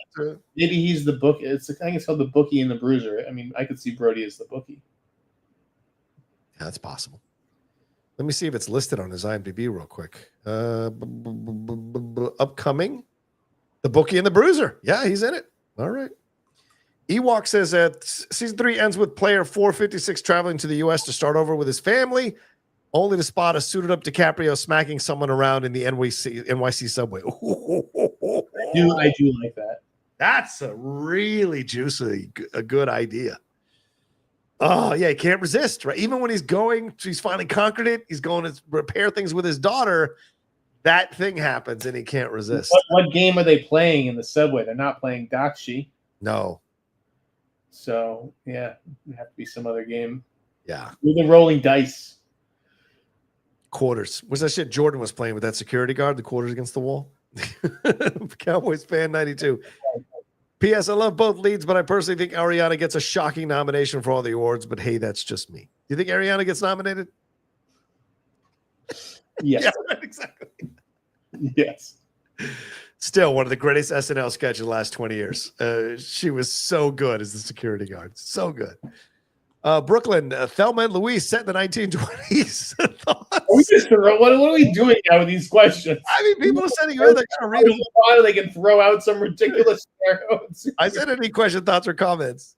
I would love to see that in the 1920s, but what are they going over the cliff? What cliff are they going over? And is it in one of those stagecoaches? What are they going over? Horse and buggy? A weird question. By the way, I am planning to, when it eventually comes time to leave this mortal coil. Yes. I am, going out like Thelma and Louise. Oh my God. Telling my brothers to buy me a light blue convertible and I'm going to light a joint and turn on some Weezer and just roll right off a cliff. I'm not dying in a hospital bed. I can't do it. I agree with you on that one. I told Lindley that as well. I ain't getting old, man. Please, baby. I'm done at 70. You did it right. Enjoy me while you can. Yeah, I'm thinking 78. Yeah. Simon Section, we should go over the cliff together just doing the show. Simon Section says, Sneider cried in a Wicked movie. I haven't seen the movie. Was there hockey involved? Why did I cry during hockey? I think isn't he making an Inside Out 2 reference? Isn't that what that reference is? I think. Yeah. I did. I cried at the end of Wicked. I found the music was really good at the end. Oh, yeah. Music is excellent. You know what it all reminds me of? I mean, I don't think it's not an original idea, but The Matrix. Oh, yeah. Yeah, I could see that. Totally could see that. All right, let's hit the Streamlabs and we'll get on out of here, Jeffy. Good evening. It's Patriots suck, Jeff. Good evening, gentlemen. Why don't comedies have bloopers at the end of their movies anymore? Movie comedies used to have them like Liar Liar or even old movies like Cannonball Run. I mean, Jackie Chan did that in his movies as well. So it's a good question, Jeff. Why don't we have bloopers anymore? Because people, first of all, people used to have a sense of humor, right? And movies used to be fun. And now second, execs don't believe that people have attention spans unless it's Marvel. They won't sit through the credits. They've been trained not to. Yeah. Unless it's a Marvel movie, so they don't bother. It's probably just one more thing the editor has to edit together. It's just, an unnecessary expense. But I agree. I love bloopers. Yeah. Yeah, I agree. I used to love them. Go ahead, Jeff. What? When they're good. I mean, there's nothing like sitting through a shitty blooper reel for 4 minutes and being like, well, that sucked. Why did I? It's true. Samo says, I finally saw The Substance on Christmas Day with my little sister, and we both enjoyed it as horror fans.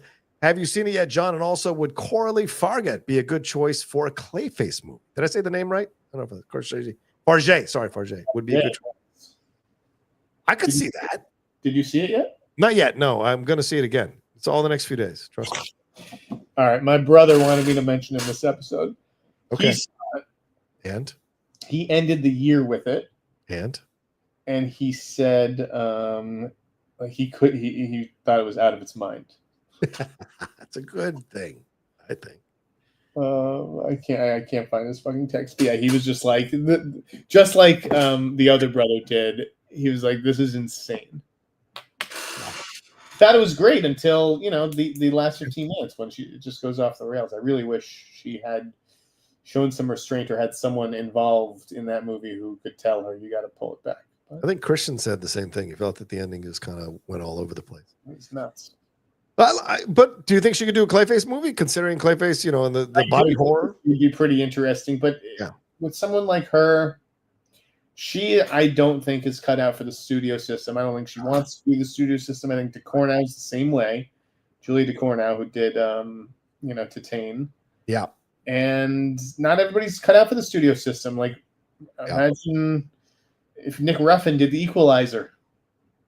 I mean, he was going to do that. Like, Ruffin's another interesting choice for Clayface, because he brings a certain energy, but he's going to want to do it his way. And I think James is going to, Read.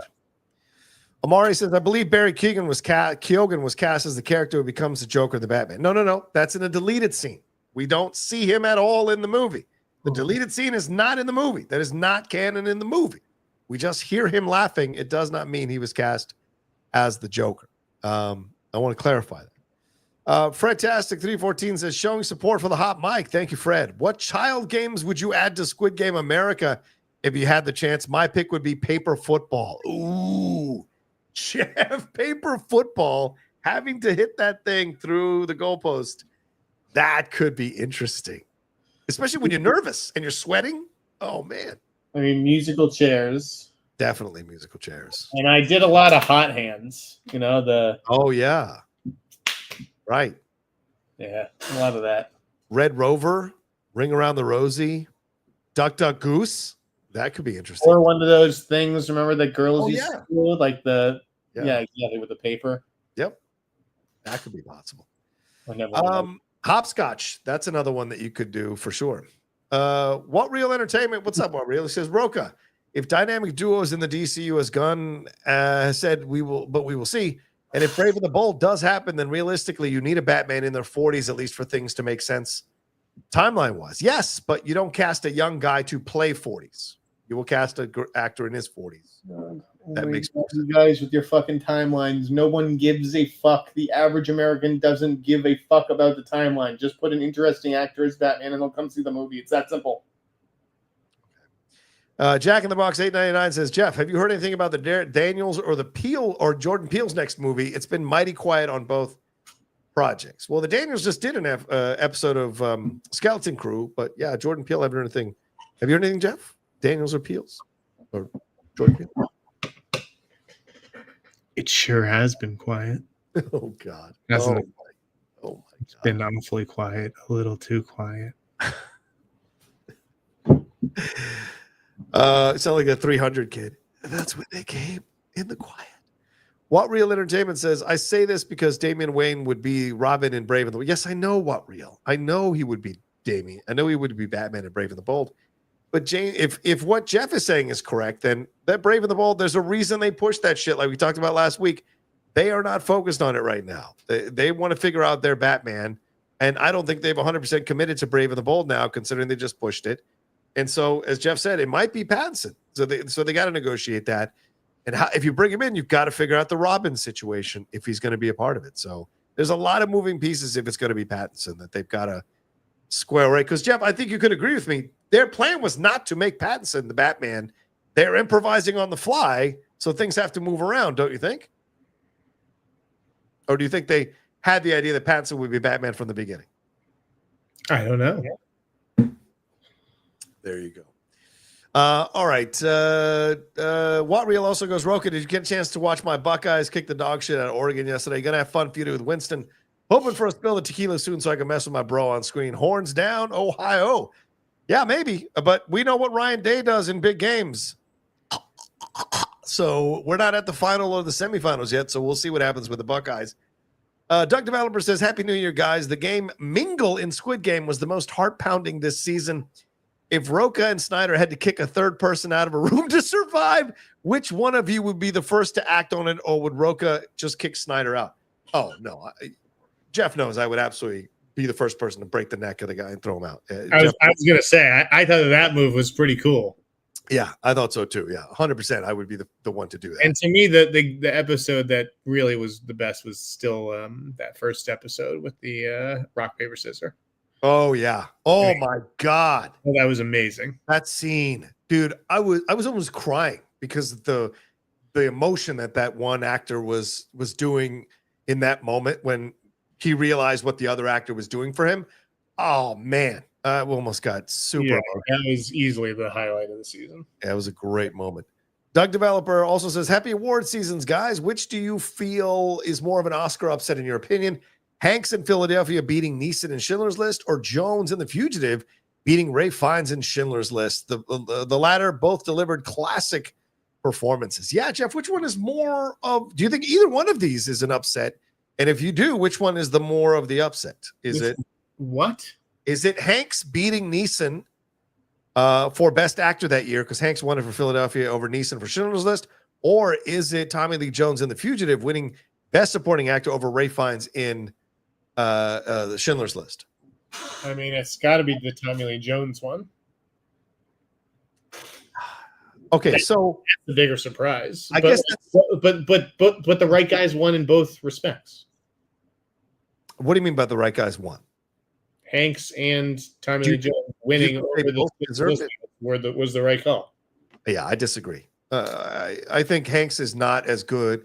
I think Hanks is fine in Philadelphia, but he's not anywhere near as good as he is in Forrest Gump and other films. I think it's like watching DiCaprio in Aviator, right? Hanks is getting there. He's not 100% there. He's 100% there in Forrest Gump and Castaway. He's not 100% there in Philadelphia. When I think what Neeson had to carry in that film required so much more. And his breakdown at the end, I buy that much more than the Aria moment from Hanks in Philadelphia, in my opinion. But yeah, I think the Tommy Lee Jones, if you're going to choose between the two, that's the more egregious one, I would think, as well. DJ Vega 33 says, any news on the God of War or Harry Potter series? They're the two shows I'm looking forward to the most. Well, we've had rumors of casting for Harry Potter. So any more on that, Jeff, or anything on God of War? Nope. Okay. What Real Entertainment says, Rocha, I agree with everything you were saying. My initial comment was in response to Jake G comments you made that he would fit. Also, Barry was in Batman. He talks to the Riddler through the door, and you can partially see his face. You can partially see his face. That means it could be anybody. So, please. But it's his person, and that makes it canon. It could be anybody. Cherry picking motherfucker. Aren't we all? Nerds Engaged. Yes, we are. Good Lord, was there no water anywhere in Wicked? What? I don't know what that means. To make the witch melt or something? No, I guess so. Yeah. Well, that's the second part, y'all. Don't rush the story. Robert Giacinta says, you can bring any size bucket you want to Regal to fill with popcorn on the 19th. What would you guys bring? Holy shit, really? I'd probably bring like what I use to wash the car sometimes. This massive bucket that I have. I gotta say, I don't like chain theater popcorn. The only places that do popcorn good are like the indie theaters. So, good point. Tea Time 480 says Batman is both grounded in fantastic stories in one universe all the time. That's the character Batman can fit. Pattinson will be 41 in 2027. Oh, sure. There you go. All right. So you in your mind it fits. In our mind it doesn't. Stop trying to convince us. So I don't well, in Jeff's mind it doesn't. Or Jeff's mind is his own mind. In my mind it doesn't. But whatever you want to believe, you can believe. I just disagree. Anything you want to say on this, Jeff? No. Okay, we got to get out of here. Thank you all so much. There's more questions, John. People want to know, was Jack Nicholson really over the top in The Departed? Yes. Brooklyn says, I've always dreamed of playing charades with you, Jeffrey, just not like this and not on dry land. I don't know what that means, but all right. And for the person who was asking, I am 5'8.5". Now, my license says 5'9". My doctor says 5'8". I told them that they're fired if they don't round up, though. Wow. It's a community reference. I've always dreamt of playing charades with you, Jeffrey, but not like this and not on dry land. That's what. One day I'll release my short film starring Donald Glover, guys. Hey, there you go. The rat one is what put him over the top. That's where we're doing a little rat face. All right, that's it. We got to get out of here. Thank you all so much for hanging out with us on the first episode of 2025 of the Hot Mic. Hope you all had a wonderful and happy new year and hope you enjoyed the show. Please remember, we are also available in podcast format. If you don't want to see our pretty faces or if you want to re-listen to any of the show, go and subscribe to us wherever you download podcasts. We've got to get the numbers up on that side of things so we can get some sponsors for the shows on that end as well. So please make sure you subscribe to the podcast. Jeff, speaking of subscribing, let people know where they can subscribe to your newsletter and hear all the things you got going on, brother. I'm looking at emails that are coming in. Uh-oh. And this person knows the fucking thing I'm chasing. All right. TheInsnider.com for all your Scooby needs. There you go. And you can follow him back on social media. Jeff is back on social media at The Insnider, so do that while you can. He's like the McRib. It's limited time only. He's going to be on social media, and then he goes dark, and then he goes back again. Limited time only. As for me, you can follow me at The Rocha Says on Twitter, Instagram, and TikTok, The Outlaw Nation on Twitch, my YouTube channel. Subscribe down below. Hit that bell button. Let us know what you thought about all the comments and all the stories we covered here. Your thoughts on everything we got going on. Keep it respectful. Keep it civil if you can. We'd appreciate that. Yeah, and that's it. And look for Geek Buddy stuff coming up in the next couple of days. And we'll be back next week with another brand new episode of the Hot Mic. Peace. Until then.